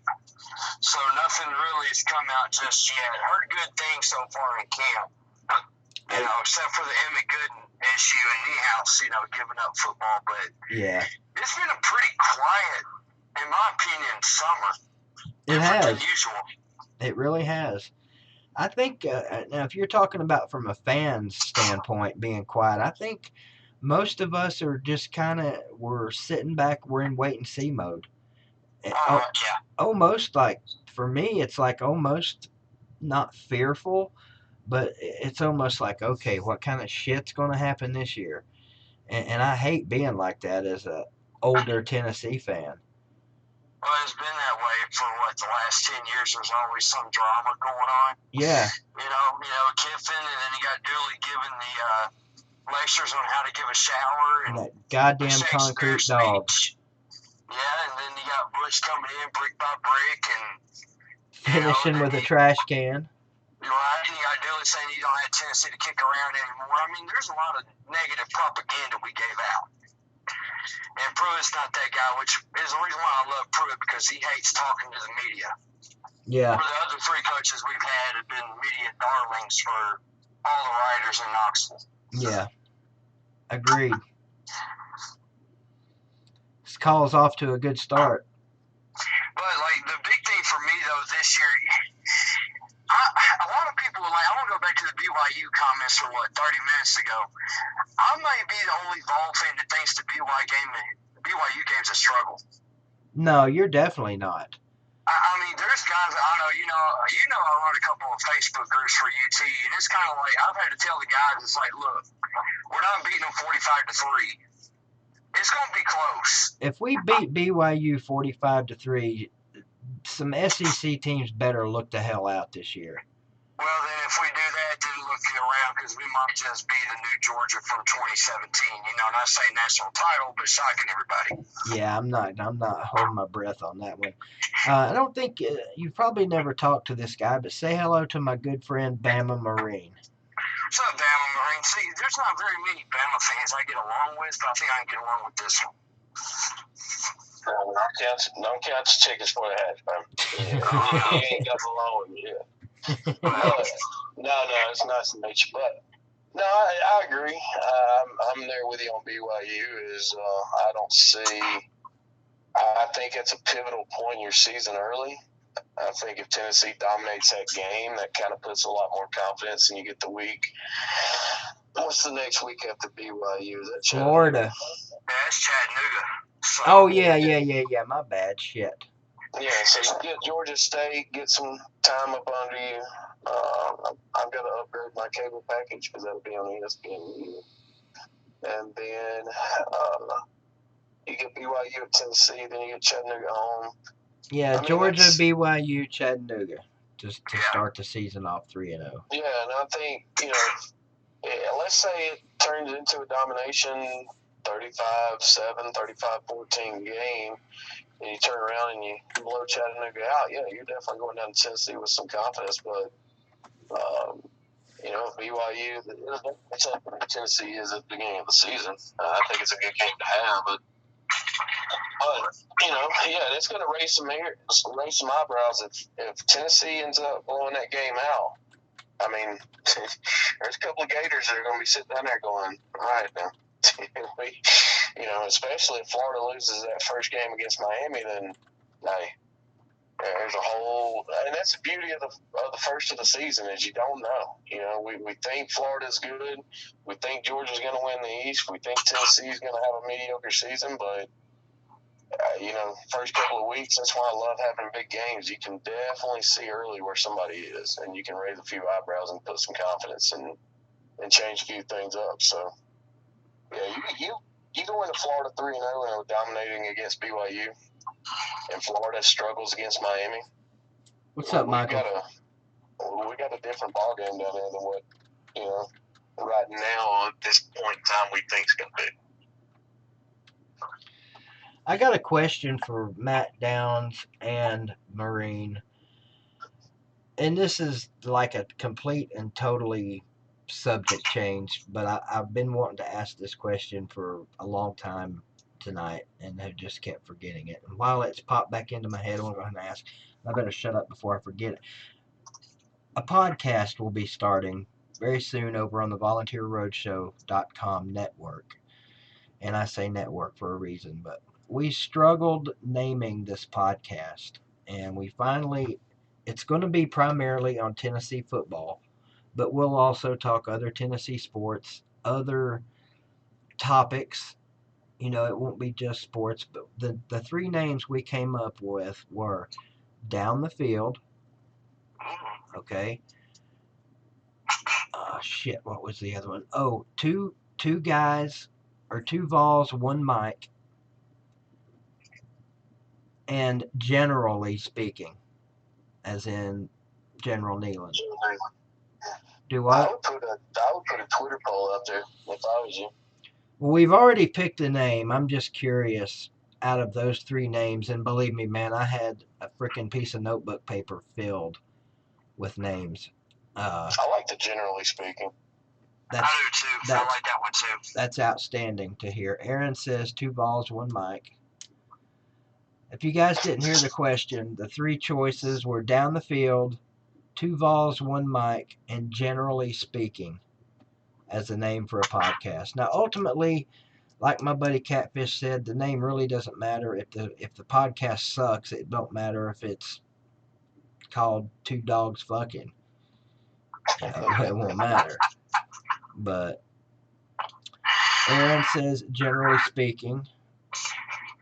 Vodka Drinker says, Touchdown Big Orange. That's good, but that kind of sort of limits us to just football. Generally Speaking. I got to show Carter these results. I came up with the name Generally Speaking. Carter hates it, and Catfish loved it, so we ended up going with Generally Speaking, and that's going to be the name of the podcast. So I'm so glad you didn't call it Peyton's Corner. Oh my God! I'm so glad I didn't even think of that. That's fucking no harm intended here. I don't mean to offend anybody, but that's fucking gay. Sorry. As long as you didn't call it Peyton's Corner, that's a good one. I appreciate that. Yeah. Oh, or Reggie's Room, or Phil's Fat House or something like that. Phil's Donut Factory. So everybody seems to like, generally speaking, that's good. I appreciate that. Because I think it covers, it could cover any topic. It clearly covers Tennessee football. And I think it's kind of catchy. So appreciate you guys answering the poll there. Matt, what else you got for me, my man? Let's see. I'm trying to figure out. Now, here's the thing. I don't know how you feel about JG, but, we've all trashed him. I kind of feel like he could be the new Jonathan Crompton. Because if you remember from Jonathan Crompton when he first stepped foot on campus in 2006, I think he was the second-rated highest recruit as a quarterback besides Mark Sanchez. He was. And, he sat behind Eric Ainge for 2 years. He played a little bit in 07 after Ainge, sprained his ankle. 08, he had a really shitty season because I think that was a lot of that due to Dave Clawson as OC. Then you get Chaney and Kiffin with him, and he just kind of looked totally different. That Auburn game was a freaking nightmare. I've never seen a football game when it was like 18-12 and it was just field goal after field goal after field goal. But wasn't it at the end? At the end of the game, didn't the lights come on for Crompton? It did. I think it did. And was Georgia next? Yeah, and see, that was another game too. Because if you go back to the Fulmers last year, there was the game against Florida, at Florida, Urban Meyer's first year. We lost 16-7. Georgia was a close game. Auburn was close. The Wyoming game, out of all games you never think would be close, was close. Oh my God! So, very easily could have went 8-4, 9-3. And Fulmer never would have gotten fired. I got to interrupt you here real quick, and then you can finish. In the comments, apparently a couple of people are still talking about podcast names. Richard Hawkins said Smokey's Nut or Smoky Nuts. I swear to the big guy, that was actually one of the names I came up with. Now, obviously, we weren't going to call it Smokey's Nuts, but it was. I was going to say like Smokey's Nuts. Smokey's Nuts, we're not all we're cracked up to be, or something like that. Something stupid like that. Sorry, anyway, go ahead, finish your thought, Matt. But you kind of go, but like I was saying, that 08 season for Fulmer, granted, that was the second losing season in 4 years. And, the third time since 88. And it kind of feels like, we've been cursed ever since. It kind of feels like the curse is getting lifted again. It's kind of coming away because, Fulmer for a while didn't come around the university. Yeah. And then, he started coming around when Butch got hired, and Butch was trying to bring back some of that enthusiasm bullshit that he brought along. And I think Fulmer was there to try to mentor Butch maybe. But with Fulmer taking over as AD, you kind of feel like you're getting the old Tennessee back. Yeah. Now, am I saying we're going to get back to the way we were in the 80s and the 90s and the early 2000s? I don't know. I don't know if that'll ever repeat again because you can't do it again. You had to do it similarly, different way. But I just kind of feel like with Fulmer there, you got stability. And the program itself, just not football, but the entire athletic department was in complete dismal since Hamilton left. And yeah. It just kind of feels like all that stuff about Tennessee is finally coming back the way it used to be. Either that or we're just getting rid of all the garbage.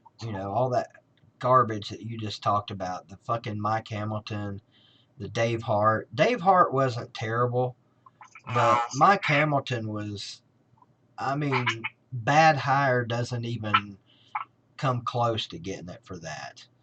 Dave Clawson is doing a great job over at Wake Forest, I might add. He is. Yeah. He can win 6-7 games a year, and that's like 9 for them. Yeah, it is. And he's got a great tight end over there that's a freshman this year by the name of Cameron Height out of Greenville. Sorry, plug for another Greenville boy. If you remember, Clawson left Richmond as the head coach at Yeah. D2 to be an OC. So that kind of is a head scratcher. Well, and But not it's to an me, upgrade Matt. Not to for me, him. Matt, because he didn't get a good. I don't think Clawson got a fair shake at Tennessee. They blamed that whole season on him, and I firmly believe what he said after the year, that it takes 2 years for him to get his system firmly ingrained into the program and working, and he was given 1 year. I think if Fulmer comes back with Clawson the next year, it's a totally different story. I mean, could be wrong. We'll never know. But that's my thoughts on that thing. I was one of the people though that every now and then was hollering, "Fire Phil, fire Phil." Then they fire him, and I sat around moping like I'd lost my damn favorite dog and best friend. Because I was a senior in high school when that happened with Fulmer, and I was kind of like one of those people that wanted Fulmer gone. Yeah, until it happened. Until it happens, and you kind of kick back and realize, oops, oh what shit, did we do? I mean, here's another topic. I mean, if you go back to Johnny Majors in the when he came after Bill Battle, because Battle did good things, but he got fired because he couldn't beat Bama. Johnny Majors, if it was the way it was back then, they gave coaches 5-6 years to build a program, right? Mm-hmm. If they do it the way they did it, let me rephrase that. Back then, if they did it the way they do it now, Johnny Majors wouldn't have lasted no more than 3 years. Oh hell no, and he knows that. I've actually talked to Johnny, and he agrees. Back then, you could get 5 or 6 years, and the only problem with Johnny, man, was he had some teams that should have been national championship contenders, but for some reason, every year, something would happen. Alabama would happen, or just fuck, man. He had some great teams. Well, I'll give you a prime example. I've heard this story from my dad a billion times. I was a baby in '90. I was just born. They go down to Auburn, and Johnny Majors was notorious for this back in the day when they used to tie. He would settle for ties. Yep. And there was a lot of games that Tennessee would go 7-2-2, and you're kind of like, why are we going 7-2-2 when we should have went 9-2? Did you were getting ready to mention the Auburn game where we were beating the shit out of them, and they came back and tied us, and then we had a chance to win it with Greg Burke kicking the field goal, and he shanked it. I'll never forget this. It's probably somewhere on YouTube. As he was running off the field back onto the Tennessee sideline, one of our players threw a cup at him and hit him right square in the head. It's hysterical, but I got a story on that one too, because that was the same weekend as my mom and dad's 2-year wedding anniversary, right? So my grandmother, knowing my dad back then, we didn't have cable, so Dad always listened to John Ward. That's how I grew up listening and keeping up with UT as a kid. Well, he heard it. We missed a field goal to lose it at the end. He picked up the radio, threw it up against the fireplace, and shattered it in a million pieces. Then the next week, Tennessee plays a game, and they do the same thing, and he broke another one that my grandmother, which was his mother-in-law. Who's breaking these radios? Who's breaking them? My dad was breaking them. Okay, go ahead. He broke 2 radios in 2 weeks because Tennessee did something stupid, and she told him, you're on your own from now on. Yep. Stupid shit. Doing stupid shit made Lawtide become an Alabama fan. He's told the story. It's not me making it up. I heard it on YouTube, so it has to be true. Now he's going to block you after you say that. Nah, Lawtide's my boy. I like to fuck with him every now and then. But I wish he'd join the stream more often. But yeah, you're speaking my language right now, Matt, because I came up, during Tennessee's resurrection years, I guess, in football, starting in 78, 79, whenever the hell they hired Johnny. 76, 77. Yeah, he just won the national championship with Pittsburgh and Tony Dorsett. And of course, you weren't born, of course. But back then, man, I could write a book if I knew how to write on the difference between college football, not even college football, Tennessee football, from then to now. And a lot of people don't know this, but some do. My first ever college football game that I attended was Ohio State and Iowa in 1979. That was my first taste of college football in person, and it was pretty fun. Enjoyed it. Because I can remember my first one, Tennessee and Vandy in 2000 at Adelphia Coliseum, now Nissan Stadium. And that's when Tennessee had struggled. Tennessee that year went, 8-3 and lost to Kansas State in the Cotton Bowl and barely beat Vandy in the fourth quarter. We got thrashed. It seemed I like. mean, the biggest enjoyment I ever got was sitting right behind Will Bartholomew, and I was on the 50-yard line, fourth row. That boy was a monster as a fullback, Yeah, and we he have was. never had one like him since. Let's see. I'm trying to think. No, we haven't. Hey, Marine, what was your first ever game attended live? First ever game attended live that I can remember, or the one that I was taken to? The first one that you can remember being at. First one I remember was, what was that? It was LSU, Alabama, and I think that quarterback for LSU it was the first time LSU ever beat us in Tuscaloosa. I think, was it John David Booty was that quarterback down there? God, what a name. Was it Booty? That might not have been Booty. No, I think it was John David Booty. What year again? That would have been 90. John David Booty, that was like 97, maybe 98, 96, somewhere around in there, maybe. I think it was. Mid to upper 90s. Yeah. Now, my first ever game that I got taken to was 92 SEC championship game. I think I might have lost Matt. No, I'm still here. Oh, okay. But see, I'll tell you this. My very first game ever in Neyland was Lane Kiffin's very first game against Western Kentucky.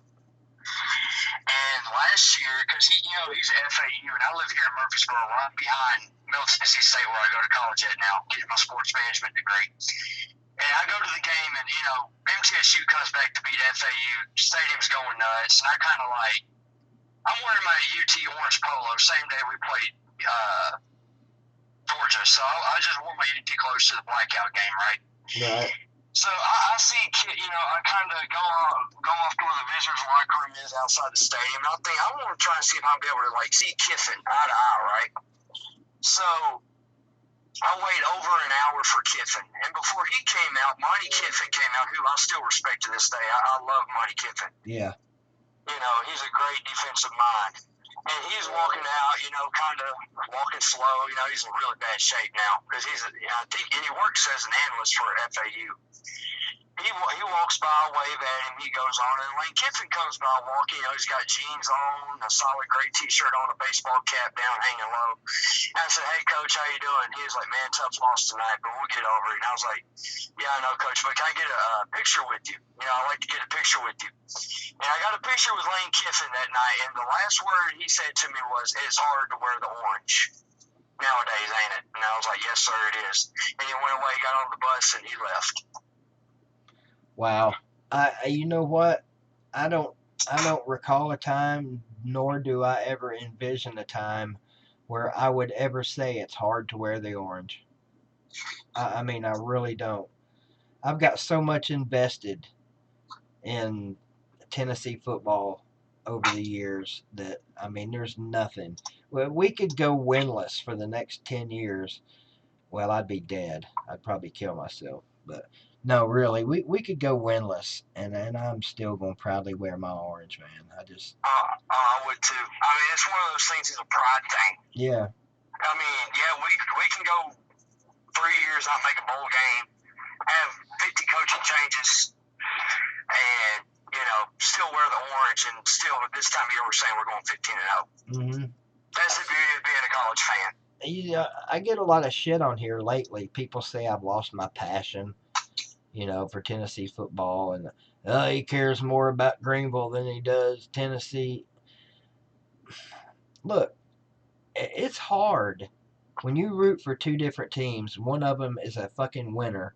They do nothing but win every year and kill people and win championships. And then your other team is fucking around losing to Vanderbilt 5 out of 7 years, and they can't beat Missouri, and they're blowing games at South Carolina. And their biggest rival, Alabama, is, using them for a damn scrimmage every year. I mean, what are you guys going to do? You're going to probably have more fun with that team that's winning, right? I mean, Facts. that's just the way it is. But damn it, I have not lost my passion for Tennessee football. I want Tennessee to beat everybody on the freaking schedule by 100 if they could do it. Unfortunately, Sewanee isn't going to show up on the schedule anytime soon. So until they get this shit turned around, I'm still going to be a passionate fan. I'm just not going to have to say I like everything I see. And, I'm just not going to do that. I'm not going to bullshit myself or anybody else like that and say, oh, things are great, when you know damn good and well they're not. It's been a shit show for many years now. And my thing is, it's been 10 years. Well, it hasn't been 10 years. It's been 18 years since Tennessee's actually really done something. Yeah. And that's back from 2001. Granted, we choked against LSU. Yeah. But That's when them fuckers put the voodoo on us, Matt. That's what happened. They did. And let me ask you this. We would have ended up playing Miami. Now, I'm not saying we would have beat Miami, because that Miami football team was one of the best of all time. Oh, they were stacked. But I don't think we would have lost to them as bad as Nebraska did. We'll never know. Maybe not. Nebraska whooped our ass. Don't forget that. Well, they beat us in 97 and 99. Yeah. And that's another thing, too. It's kind of like, I know, Tennessee, Texas, Nebraska, USC, well, not really. Well, yeah, USC since Pete Carroll left. Florida State now. You got, Penn State still trying to come out of the shadows of the Sandusky shit. You've got about 6 or 7 real programs that are in a hole right now. Mm-hmm. And just wait for at least half of those teams to come out of that hole and to be in the top 10 every single year. Hey, well, look, people, Clemson, for years, Clemson was a shit program. Now look at them. Clemson was the laughing stock, man. I remember just a handful of years ago, people would say, oh, look at them, they're Clemsoning, talking about another team. If you blew a game and, had a big lead and blew it, that was Clemsoning. If you were supposed to be great that year and you had a shit season, that was Clemsoning. Now, I'd love to say, hey, Tennessee's Clemsoning, but fuck, man, right now we can't even say Tennessee's Tennessean. We're Vanderbilting. We're MTSUing right now, hoping we get 7 wins a year. Yeah, that's pathetic. Which is pretty sad. Do you remember, Matt, when Fulmer Dickey was still here as AD? Yeah. It was his last year or two. They had some kind of meeting on the Hill between, Fulmer and Dickey and I guess the president and somebody else. And what they were doing was basically coming to a number that was acceptable for Tennessee to accomplish every year in order for Fulmer to keep his job. And it was 8 wins. As long as he gets 8 wins every year, he's good. And I remember thinking, man, that sucks. Yeah, because, during that stretch, I was talking to my buddies about this the other day. For so long, and I'll say when Fulmer I'll say the 89 season, right, when Tennessee got out of the 88 shadows that year. Yeah. 89, 90, back-to-back SEC champs, should have won it in 92, but we choked. Fulmer back then was winning 10 games a year on average and finishing top 5 in the polls. Yeah, thank you, Florida. An 8-win team like the 2000 team and the 2002 team was equivalent to what a 6-6 team is now for Tennessee. Yep. By the standards. And it's a shame that we fell back that far. Now, granted, we've gone through a lot of bullshit nobody understands, but ball fans do. But I think Pruitt, you got to give Pruitt 2 more years with recruiting, see how he develops, because I think he's a great developer. We'll see how he does this year in games, being a better game manager. But if Pruitt can get us in the top 10 in recruiting year in, year out, and top 15 in the country, where we've got a chance every year to get to Atlanta, and I'm not saying get to Atlanta every year like Alabama does, but like once every 2-3 years we're in Atlanta, that means we're doing things against Florida and Georgia where those games matter more than they ever did. I'll put this question to both of you, but we'll go with Marine first. There was an article not long ago saying that Tennessee would never be elite again. Is that horse shit or horse racing, Marine? It's definitely horse shit because, I mean, the beauty of the East and the beauty of the West is there's predominantly, since we split, it's prominently 3 teams per conference or per division. It's always been Tennessee, Florida, Georgia. Yep.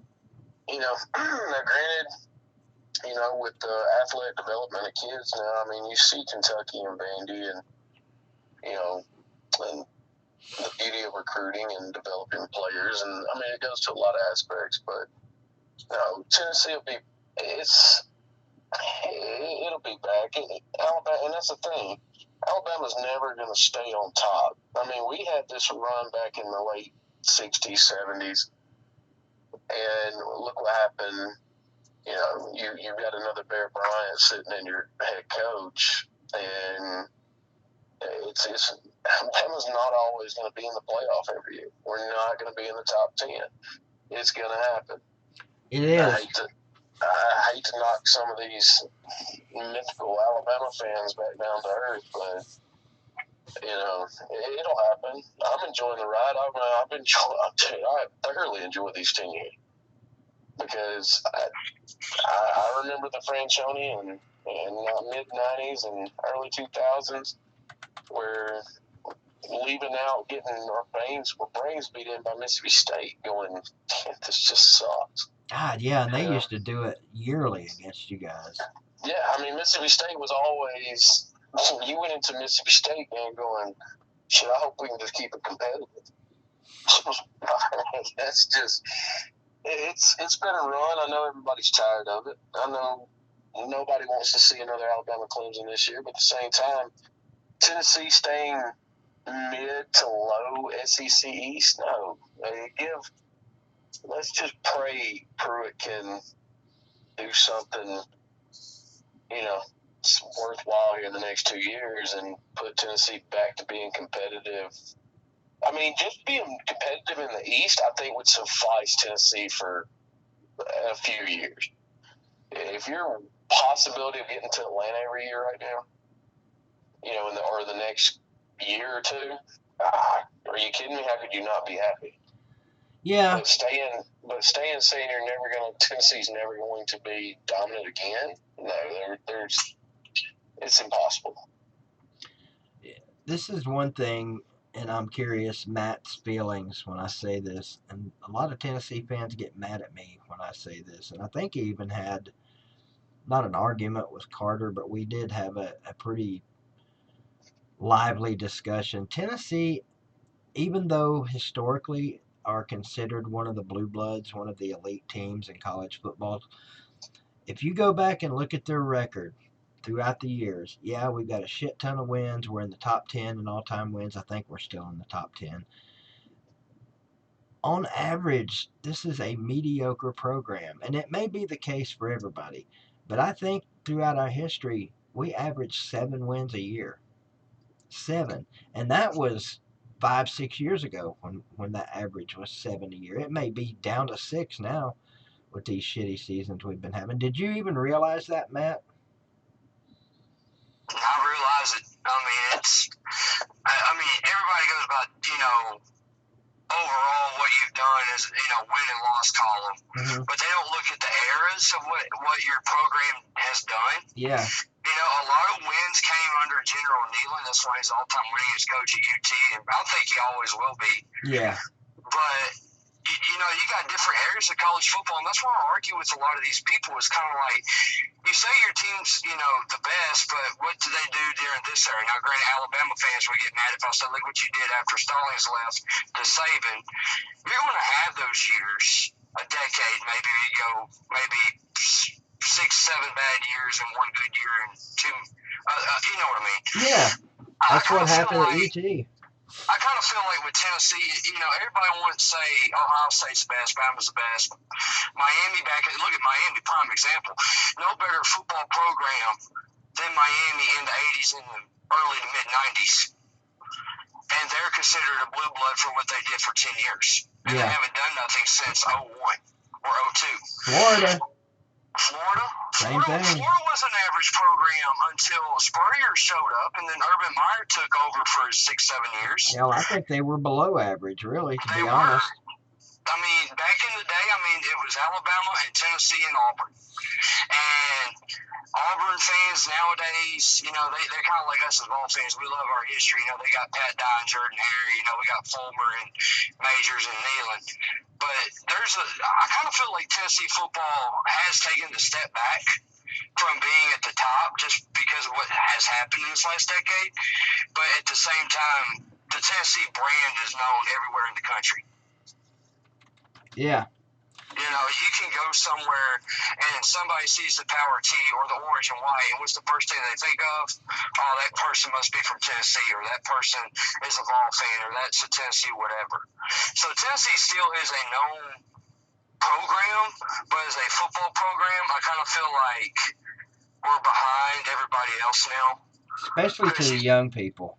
Well, see, I'm 29, so I did live through the 90s and early 2000s where things were great. Granted, I had to go back and watch a lot of old games, from the 80s and learn my history as I grew up. But still, there's great traditions through ever. We always brag we got the best tradition, right? Mm-hmm. There's a lot of other great traditions in college football nobody ever thinks about, too. Everybody thinks their school has the best tradition, and to them it is. That's one thing That's one thing, Matt, that I don't, and Marine, I don't think people can really argue that. Although they do, Tennessee and Alabama fans will argue to their damn death over which one's traditions are better. But it's realistically, it's kind of a stupid argument. It is. It's like. Well, I'm not going to use that analogy. That would have been pretty bad. But it's kind of like somebody arguing over whose wife's better. That's an unwinnable argument, especially if you're married. Especially if you're married to some Alabama chick. Well, I guess one of my biggest ones is, as much as I hate this university, there's something about if I could walk down those stairs with a gold helmet on and slap that sign, I still think that play like a champion Notre Dame thing is just, there's something about walking down that old, just think of some of the players that have walked down.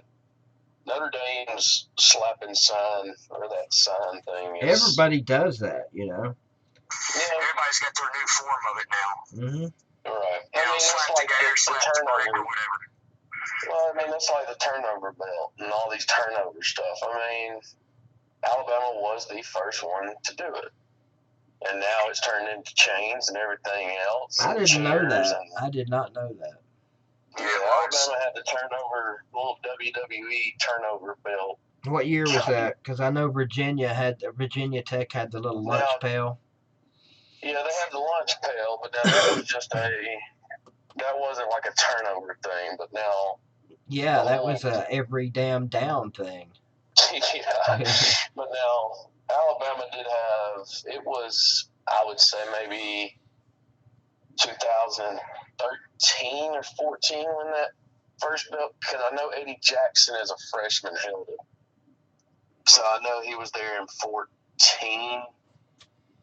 So I would say I think 14 was the first year we had the little belt brought out, and then everybody else just kind of took off and run with it. But one of my biggest ones is the Notre Dame tradition. I think that's one of the greatest ones. It's really not arguable. Every university has their own tradition. Yeah, look at I think Texas. There's two "us" in one sentence. I think Texas A&M has some really kick-ass traditions. That scream shit, which I think is fucking retarded and stupid. The midnight yell. Sorry about that. I didn't mean to say stupid. Are you talking about the midnight The yell? yell leaders or whatever. Yeah. And then the big ass bonfire. Have you guys ever seen the video and what goes into making that bonfire? Well, see, they stopped doing that bonfire. Remember? Oh, they Because did? what happened, Yeah, that's right. They had the big accident, didn't they? Yeah, they had that in, 98, 99. You know what I kind of missed, though, is the beer barrel. Man, that needs to come back. Yeah, but I don't think Kentucky would ever bring that back because of the incident in 98 that happened. Yeah, I know. I mean, I know why it was taken away. But that was a long time ago, man. I mean, that's like, this is a poor comparison, but that's like saying, no, I'm not going to say that. I was going to make a 9/11 analogy there. But yeah, it's stupid, I think. Well, but like we got we run through the T, and it's like one of the best, minute and a half you'll ever see, for an entrance. Nebraska's walkout that they do, if you've ever gone back on YouTube and watched that shit, it will give you chills while you're watching it. That's cool. Because those players are like slowly walking through, and they got the music playing, and it's kind of like they all stand there in the tunnel, and they let the balloons up, and then they all just run out. It's actually pretty cool to watch. I think the coolest thing that's ever happened to me pre-game, I was 96. Yeah, we had just kicked the shit out of Alabama the year before. And I was sitting in the south end zone of Neyland Stadium about halfway up the lower deck, right behind the damn field goal post. And the band was marching, doing their pregame thing, and there was 2 Alabama fans sitting right in front of us. And I could hear everything they were saying. And one of the guys had been there before, and another guy, I think it was his first time. It was definitely his first time at Neyland Stadium, maybe his first time at a damn college football game, who knows. But I'm listening to these Alabama fans talking about the pregame show, and the one guy said, "Watch this, Tennessee's band's going to turn around and play our fight song." And then right before they got ready to open the tee and run out, he looked over to his buddy and he said, "All right, watch this, man. This is one of the best things in pregame college football that'll give you the chills when they come running through the tee." And I just thought that was so cool that an Alabama fan, a hated rival, was sitting there telling his buddy how great our tradition was running through the tee. Well, now that was, I'll agree with him on that, because my actual first game in Neyland was down in the corner where the band was. Mm-hmm. And I did not know that happened. And they announced it. Playing your fight song? Announcer. Are you talking about playing your fight song? Okay. Yeah, I think it was the older announcer y'all had. Y'all still have the same stadium announcer y'all always had? Bobby Denton passed away. And we got Jeff Jarnigan, director of WNML. Mm-hmm. Yeah, whoever y'all used to have, man, his voice was just, and he had such enthusiasm, because this guy y'all have now is just so bland when he announces everything. Bobby Denton is mostly, but like Bobby Denton, the old voice of Neyland that we had before he passed away at 14, like his concession spiel that he would give. I never got please that. Pay no more. Yeah. The VOLS fans still say that every day, every game they still. I don't understand that. All he says is, he's telling about all the facilities in the stadium. Here's the shitter, there's the shitter. If you're having a heart attack, go there. And here's the concession stands are located at blah blah blah blah. And he says, we urge you to pay these prices and please pay no more. I don't get it. I never got it. But I mean, it was just one of those things. Well, the thing behind that is actually back in the day, back then they used to have popcorn and Coke boys go up. They were gouging prices. So that's why, like, now they have all the concession price, because they used to gouge the prices at the concession stands. Okay, see, now I never freaking knew that. Well, I have actually learned something new. That's the reason why he did it. And it's kind of like now Jeff Jarnigan. He don't do it, does he? Well, a lot of people used to say that Bobby Denton was, and he was, monotone as hell. But that was his shtick, you know. Well, that's what made him unique. There's another one that he was pretty famous for, and I just lost my train of thought.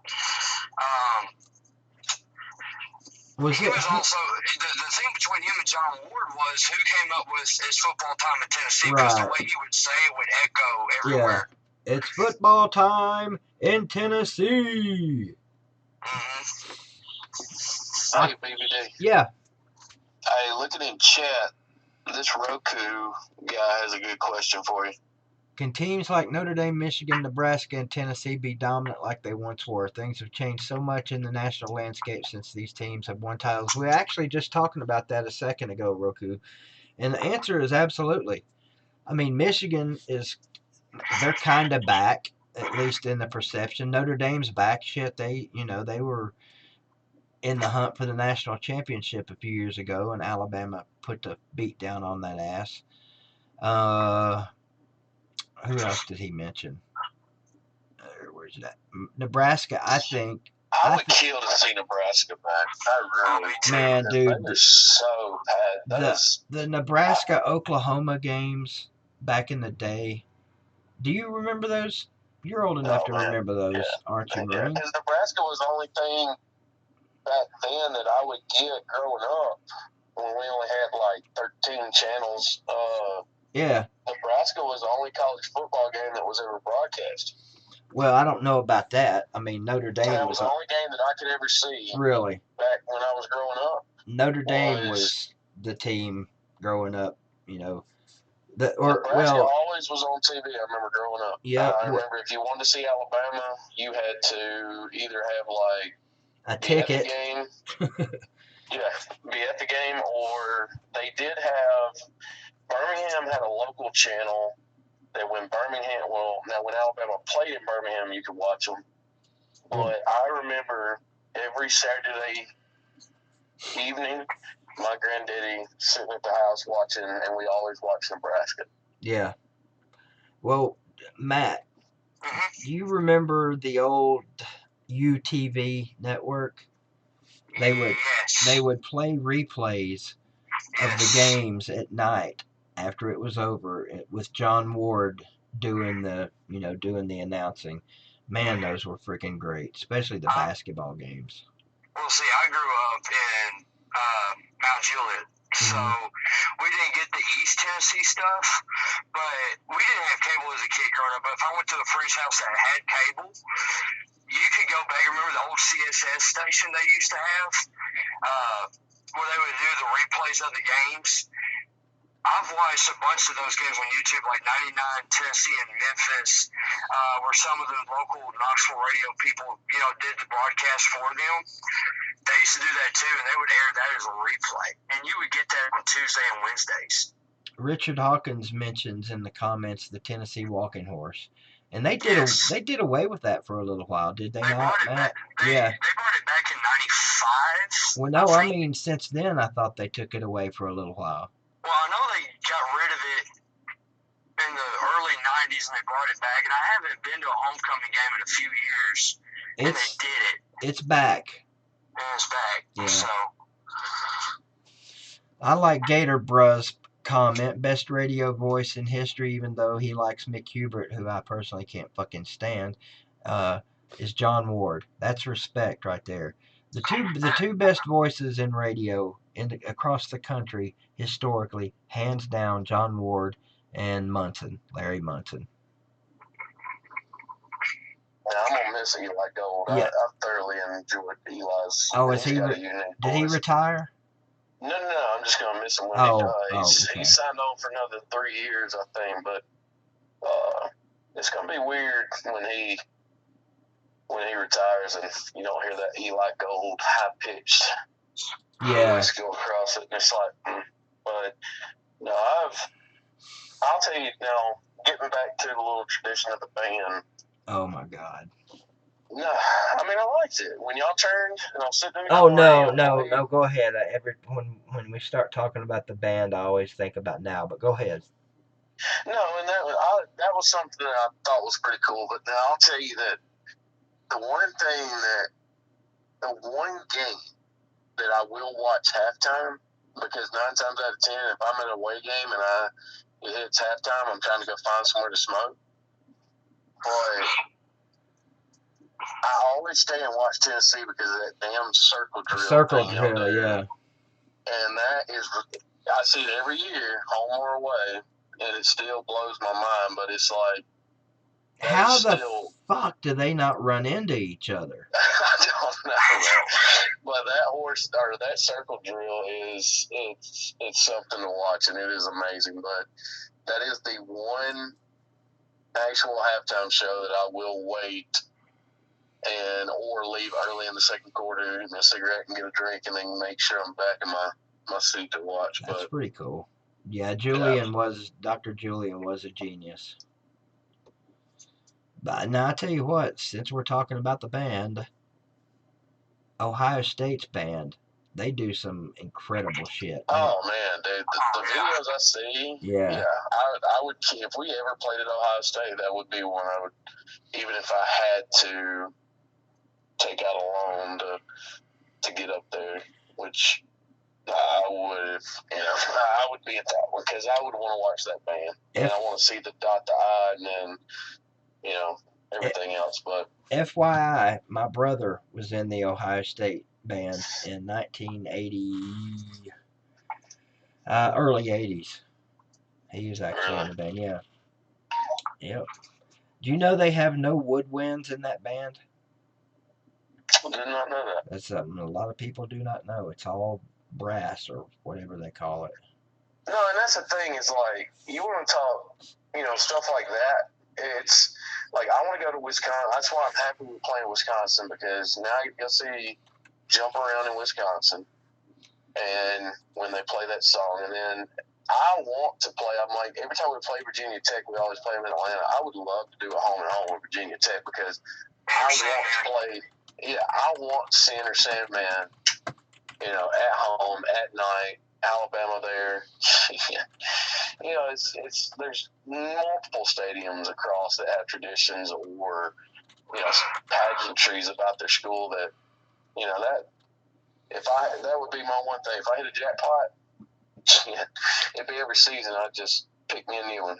Hey, I have to say something here. Everybody say hello to John Brooks. Go subscribe to John Brooks. Support John Brooks, man. Hey, everybody go hit up John Brooks, man. Click on the button on the right there, man, and go subscribe to John Brooks, man. He's awesome. Man, John Brooks is awesome. He'll hit the like button, man. Go subscribe to John Brooks. There you go. I have to do that for John Brooks every time he comes in. If you've ever been to one of his live streams, you know what I'm talking about.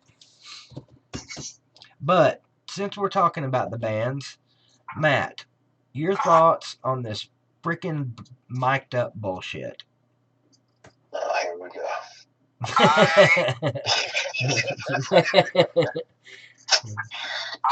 freaking hate it. Thank you. Now, I can understand that you play Rocky Top without the band. They're leaving to get ready for halftime performance, play that, from the press box. I get it, right? But it's just, they do it trying to make it louder. It's annoying as all get out. It's too damn loud. It's too damn loud. Like, I like my music turned up loud, but when I can't hear myself think, no, it's not.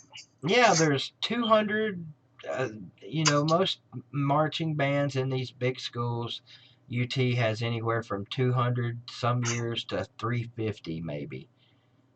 If 250 will just say fucking kids blowing a horn and banging a drum, if you can't hear that without a microphone, something's wrong. Yeah, and let me ask you this on the band. When Bush when he came in 2013, we started doing the third down for what bullshit? Oh my God. Like, that kind of took away from the band because, they used to play the battle song on third down on defense. That was like our war cry for third down. And then I guess when was it, 2016 we quit doing it. And now they kind of started doing the Game of Thrones theme song like everybody else is. Mm-hmm. Like, I took my wife when we were first dating to the Arkansas game in 2015 because she's from Arkansas and she kind of keeps up with the Hogs. And she's like, that's from Game of Thrones. And I was like, what's Game of Thrones? She told me. I was like, that is kind of annoying. You know, I mean, I just want us to go. I just like to go to the game, hear Rocky Top 70 times, down the field at least 7 or 8 times, and all the other fight songs instead of all the other music that we play during pregame. Yeah, we don't need you, Sterling Hinton. Thank you. I love you. You're a VFL. Everybody knows you're the most rabid, loud, obnoxious, DJ. whatever you want to fucking call him fan. But keep that shit in the parking lot, okay? I've said my piece on the band tonight. I wish, you know what, damn it. I wish I'd have known Catfish was going to have Philip Homer on when he did. I mean, I actually did know. He told me he was coming on. But I would like to have gotten to talk to him. Be like, hey, Phil, you're the athletic director. You got a little bit of pull down there. You think we could get them to turn that fucking shit down? And I'd like to put it to him just like that. And then maybe after he hung up, he might call back and say, yeah, we'll consider it. You know how annoying that is? Like, you know, I keep up with Tennessee baseball a lot, and you see me make a lot of posts on one of the pages I follow that you're in, and I cover baseball. And I live 30 minutes from Nashville. You go to a Vanderbilt baseball game, and you hear the Vandy Whistler. There's 2 guys that whistle the entire time. It's just as annoying as them. Oh, that's gotta be. Music and kneeling. Yeah, it's just like those women at softball games. I don't know if they do it anymore. Softball games and basketball games, I can't yell like they do, but you always hear one going, oh, or some shit like that. Yeah. You know, and I mean, even when I watch a game, like I would watch Vandy baseball during the SEC tournament because we keep up with it, and you have to turn the game on mute because you hear the whistle every 3 seconds. Well, fortunately, I don't have a clue what you're talking about, this whistle thing. It just sounds annoying. Go look it up.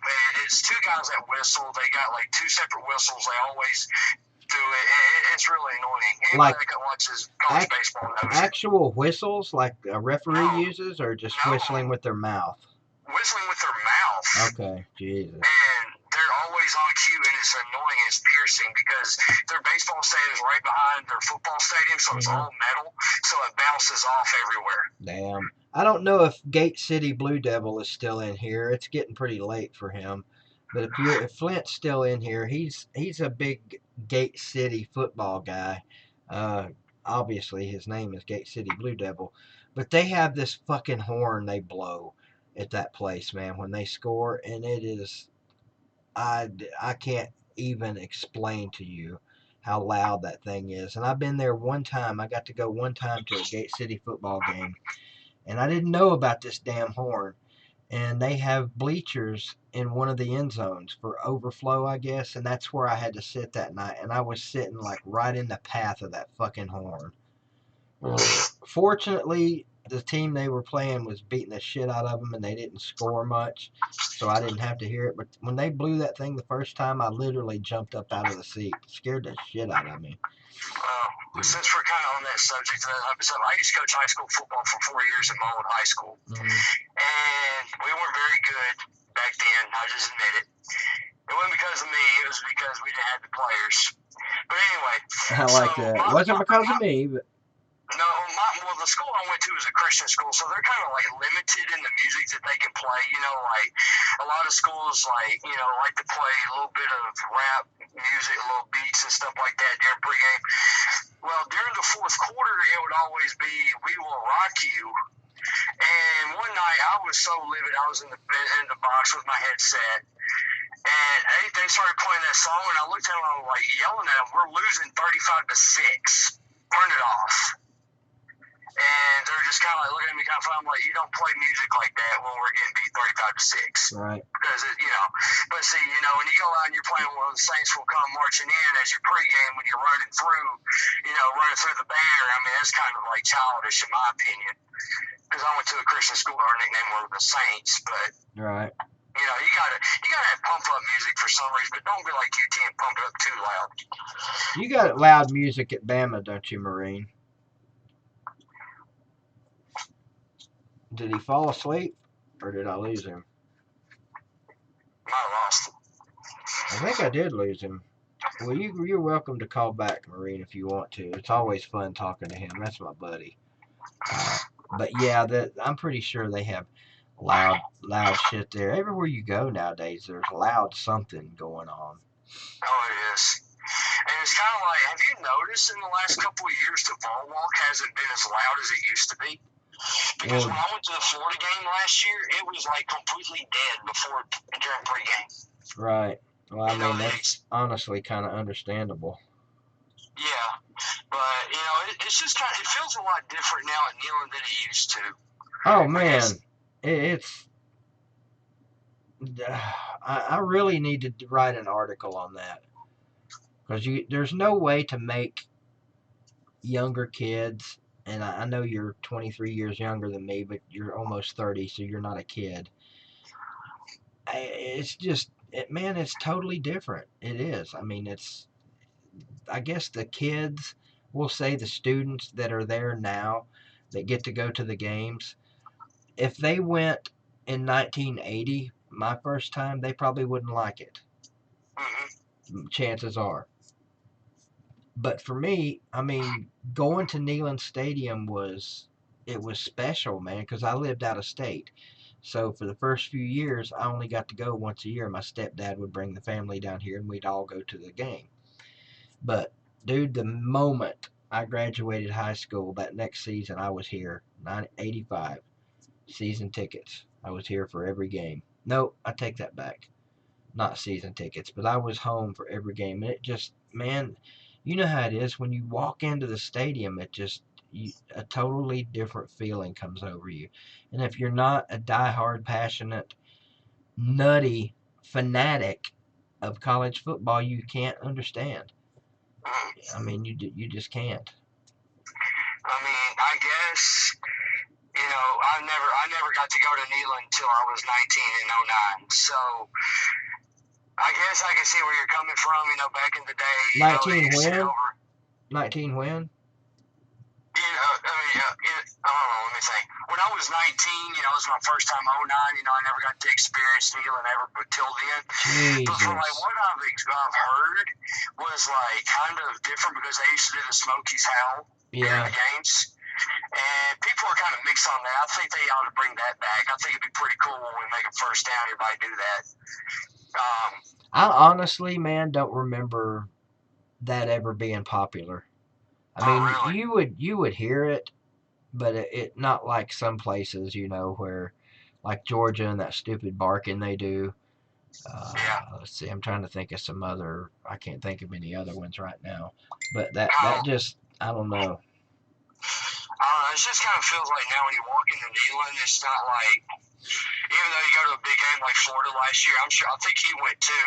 Yeah. You're kind of like, all right, are we here to get excited for a big game, or is it going to be a blowout loss? Because the team last year came out that way. They didn't come out fired up.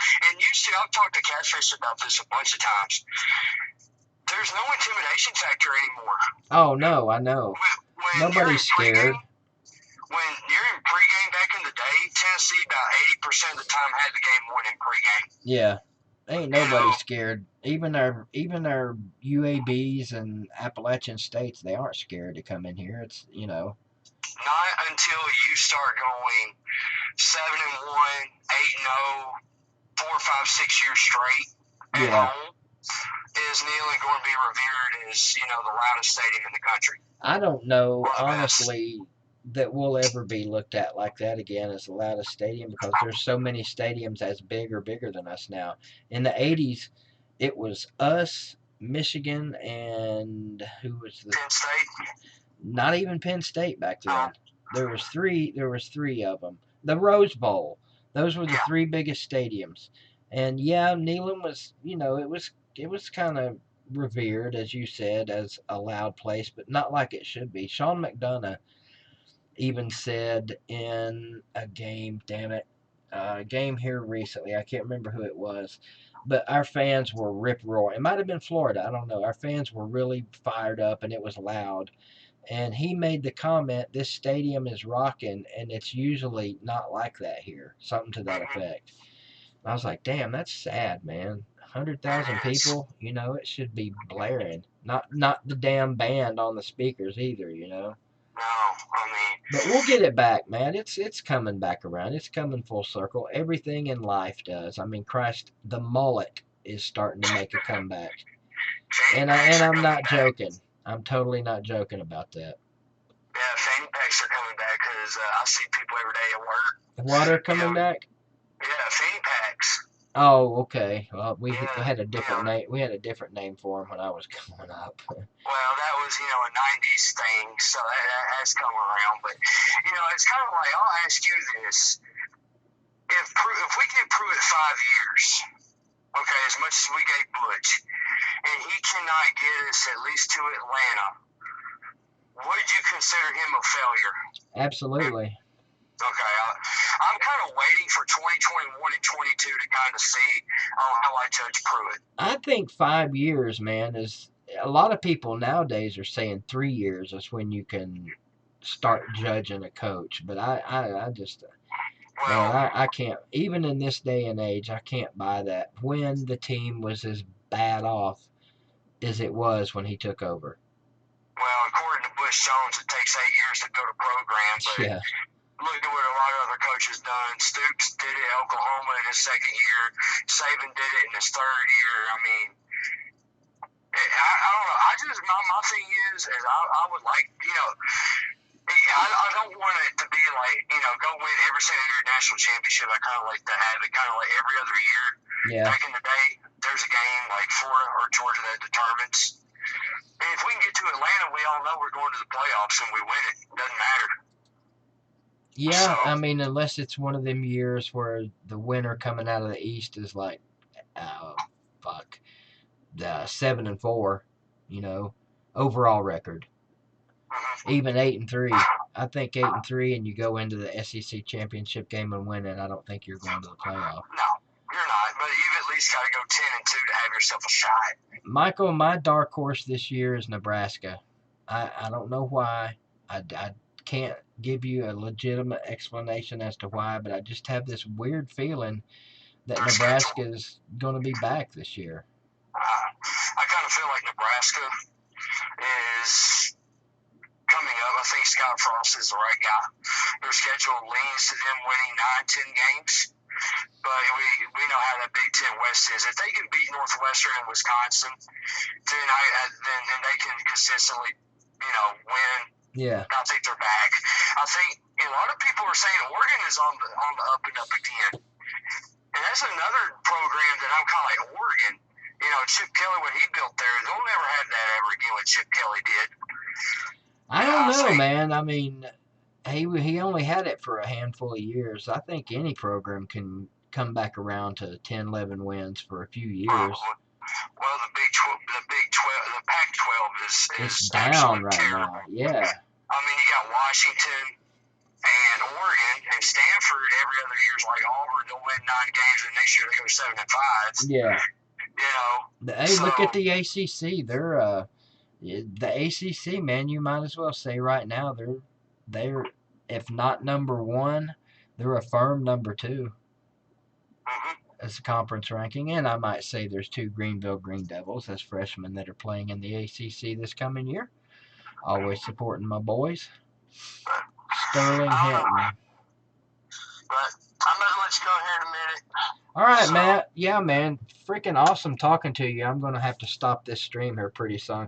I went from canceling it to almost 3 hours in. Oh, wow. My wife's going to kill me when I get back in. But, yeah, it's been fun. I met you at Hound Dogs that day. Yeah. I met you at Hound Dogs and that type of deal. And, man, you do tremendous shit. I've watched you ever since you started. I appreciate that, man. I love what you do. I mean, your sarcasm, you're funny, you are what a VOL is, And I've been called the miniature version by some of my buddies of you too. So we'll see. Well, you're well on your game, Matt. You're well versed in facts, and you know your shit. So I'm glad to have you as a VFL. I'm proud to have you and keep up the good work, man, and all you do. I'll be honest with you, I'm not a big Facebook guy. I don't get over there as much as I should because that's really happening more than YouTube right now. But YouTube's just kind of always where I've been since I got on the internet, and it's until they do away with it. This is probably where I'll be. But now you know that I've joined the Volunteer Roadshow team. Yeah, and I know you've done that. I know the two pages that I'm an admin of for VOLS stuff, Catfish and I, we kind of got like a little partnership in that deal. It's kind of like, he lets me post stuff in his thing, and I post stuff in my group, and it's a lot of fun, especially for what he's doing. I mean, he's doing a tremendous job. It's like I told him the other night on the phone, I was like, dude, I was watching you back in the day when you'd have like 100 views, and now you've got what you got now. Well, it's insane. What people don't understand about Catfish and the Volunteer Roadshow, and I didn't know this when I convinced him to start doing YouTube, the dude's got some brilliant ideas, and he's put them into action. You probably know most of what he's got going on, if not all of it. Yeah, that's more the secrecy. Yeah, I hear you. But he's got some big shit going on, and if it happens, if it hits like I think it's going, I've been saying this for over a year now, that if it hits like I think it's going to, dude is going to be a major player in sports entertainment. I really believe that, and I'm glad to be a part of it, and I'm glad you're a part of it, I guess, right? Yeah, I'm going to kind of do some things for him on the Facebook side because I'm better with Facebook than I am on YouTube. I got you. Well, I probably need you then to help me on Facebook. General offered, a while ago. Yeah. But he's got a lot on his plate. Plus, I believe school. Yeah, I'm starting back to school in 2 weeks. So, I mean, I'm going back to finish my degree. So. Yeah, okay. Well, fuck, man. Good luck on that. No, I know. I got to get out of retail business. It's I love the business, but I hate the job kind of thing. Really? So, yeah. I mean, I'll just say this now. Walmart is. I've had. You work with Walmart? Yeah, I'm working at Walmart. I've been with Walmart 3 years. I've been in retail for 10. I work for the three most major retail companies in the world: Target, Amazon, and Walmart. That's crazy. Amazon can kiss my ass right now. Hey, I made the best money I've ever made was with Amazon, but they like to screw you around Christmas time. Oh, they screwed me pretty good here recently, but I mean, it happens. My daughter graduated last year, and she's working with Walmart, and I used to always tell her growing up, I don't want you to grow up, graduate, and be a damn Walmart kid.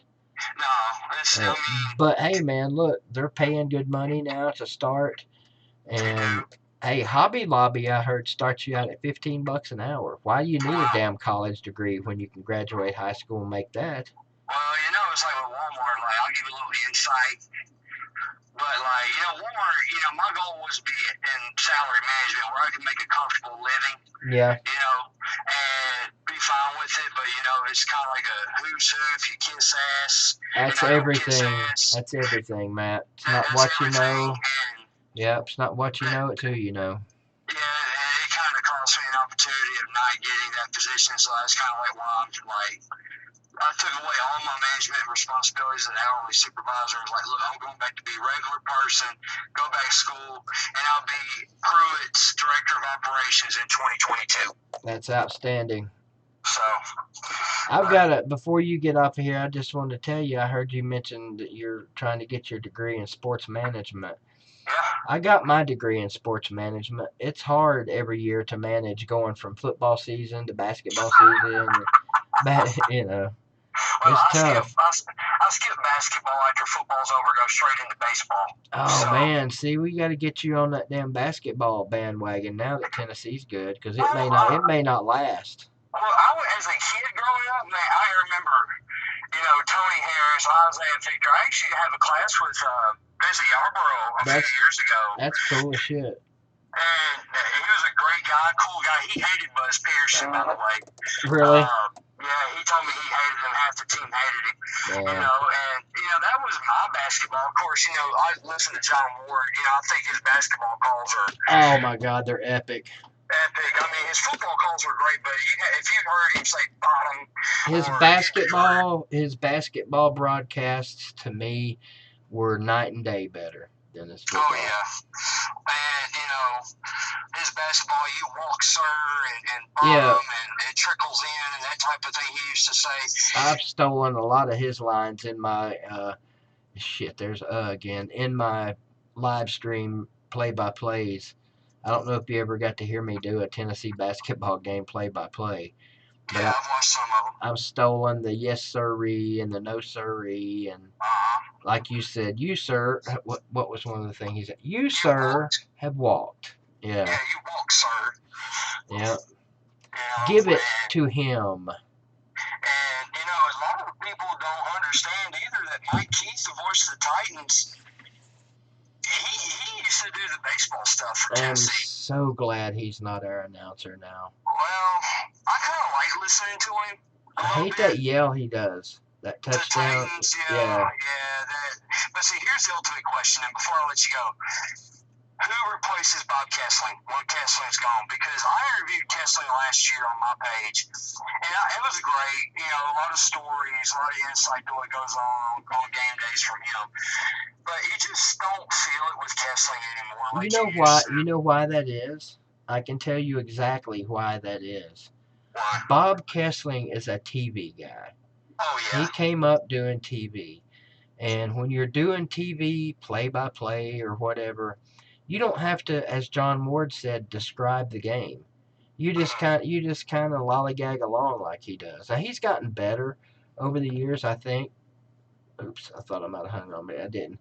He's gotten better over the years, and damn, I can't believe he's been here 20 years now or whatever. But he's still, he's a TV guy.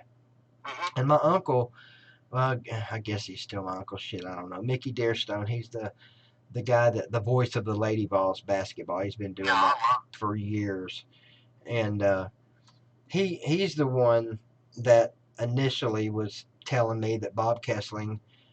I don't know if I should even say it don't matter. He was the one that's saying Bob Kessling was going to suck at doing football because he's a TV guy, and there's just too big of a difference. And John Ward always said that you shouldn't have two guys on a basketball broadcast because the game's too fast. And I agree, even though I love Burt Bertelkamp. He freaking makes it. But anyway, man, I'll let you go, Matt. Outstanding talking to you tonight, brother. You call in any time. All right, so I'll let you know. I'm going to be like Catfish. I guarantee you we're getting 15 ass whoopings this year. Yeah, it may be in one game, but 15 ass whoopings are definitely getting handed out somewhere. Somewhere, some way or another. That's right. All right, buddy. Be good. Hey, Matt, take care. Have a great night. Oh, you too. Well, that was a good call right there. A very informative young man that knows his stuff and not afraid to tell you that he knows his stuff in a roundabout kind of way. He's a good dude, man. Man, what a great night. I came on here tonight 30 minutes late, expecting to be on maybe 15, 20, 30 minutes tops because I didn't have my boy Carter here. But it turned into a freaking marathon, man. 3 hours. I'm 4 minutes away from doing a 3-hour stream. A 3-hour stream. Where's that from? 2 hours and 45 minutes away. I'm sorry. I must have started at 9:15. And it's been, 20, 25 people in here the whole time. So thank all of you guys, man. These streams just keep getting better and better, I think. I don't know what you guys think, but we're getting more and more people in here. Football season's here. The NFL pregame garbage has started. My favorite show this time of year, preseason, Hard Knocks, has started. I don't know if you guys watch that show or not. I could sit here and keep going for another 3 hours, but I'm really getting kind of tired. So, to all you people in the comments section, thank you, Michael. Have a good time in Pigeon Forge. Is there anything going on over there right now? I know since school's back, maybe not. Let's see. Oh, that would be awesome, Michael. That would be friggin' outstanding. I would love that. Hard to read the comments when you got people in here and it's flying by, but I don't care. I'll enjoy trying. Do you care to say where you're staying there? I bet you I know where it's at, unless it's one of them new places. If you're staying in Pigeon Forge in a hotel.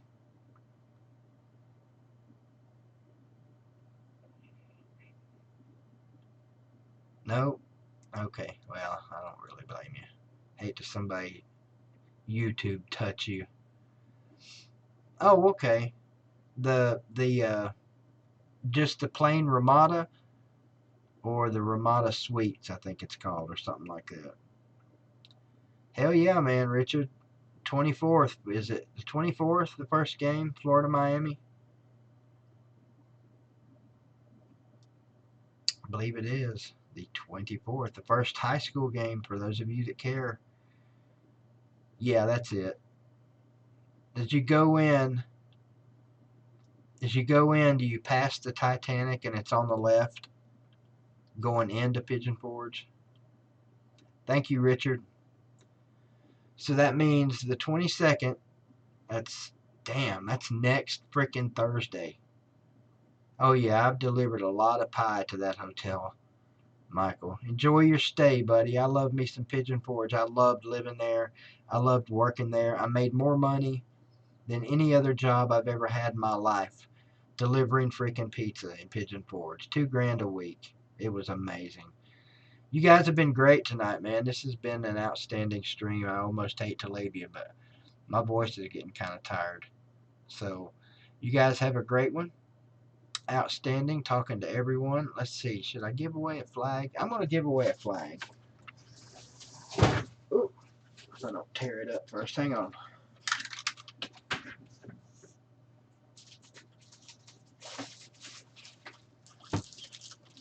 Yeah, I've got to get these things given away. Still 20 people in here, even though I'm leaving. The Tennessee American flag right here, just like the one you see behind me. I'm going to give it away. How am I going to give it away? Let's see. Let's go with the first person to call that phone number up there, 423-329-1850. If you're a Tennessee fan and you call that number first, you're going to win that shirt. See if any, or shirt, that flag, my bad. See if anybody even wants the damn thing. That's it, right behind me. Sort of, you can sort of kind of see it. Michael Rector is our winner. I hate to admit it, but I was kind of hoping it was you. What's up, buddy? Not much, man. Well, you won yourself a flag. Hell yeah, I can always hang that up above my bed, man. There you go. I actually don't have one. I actually don't have a Tennessee flag, believe it or not. Well, you can't say that anymore. I know, finally. Thanks, man. I really appreciate it. Hey, you're welcome. Tell everybody hello and good night. I sure will, and you have yourself a good night too, man. Enjoy the stream. Thanks, man. Get a hold of me when you get back, all right? I sure will. We'll fix you up, all right, man? Sounds great, dude. Take care, brother. You too. There we go. That was quick. We have a winner of the flag. It's Michael Rector. You guys have a great night. I really am getting out of here. Waldo Miller, Roku, Matt Dumit, Michael Palmer, Matt W., Richard. See if I can catch any more people. That's pretty much everybody on here. Gator Bra, all of my regulars, Hoss, Vodka Drinker, General, Aaron, all you guys. Good night. Have a great night. And like I always say, give away some Red Man. I got some Big League Chew. Have a great night and an even better tomorrow.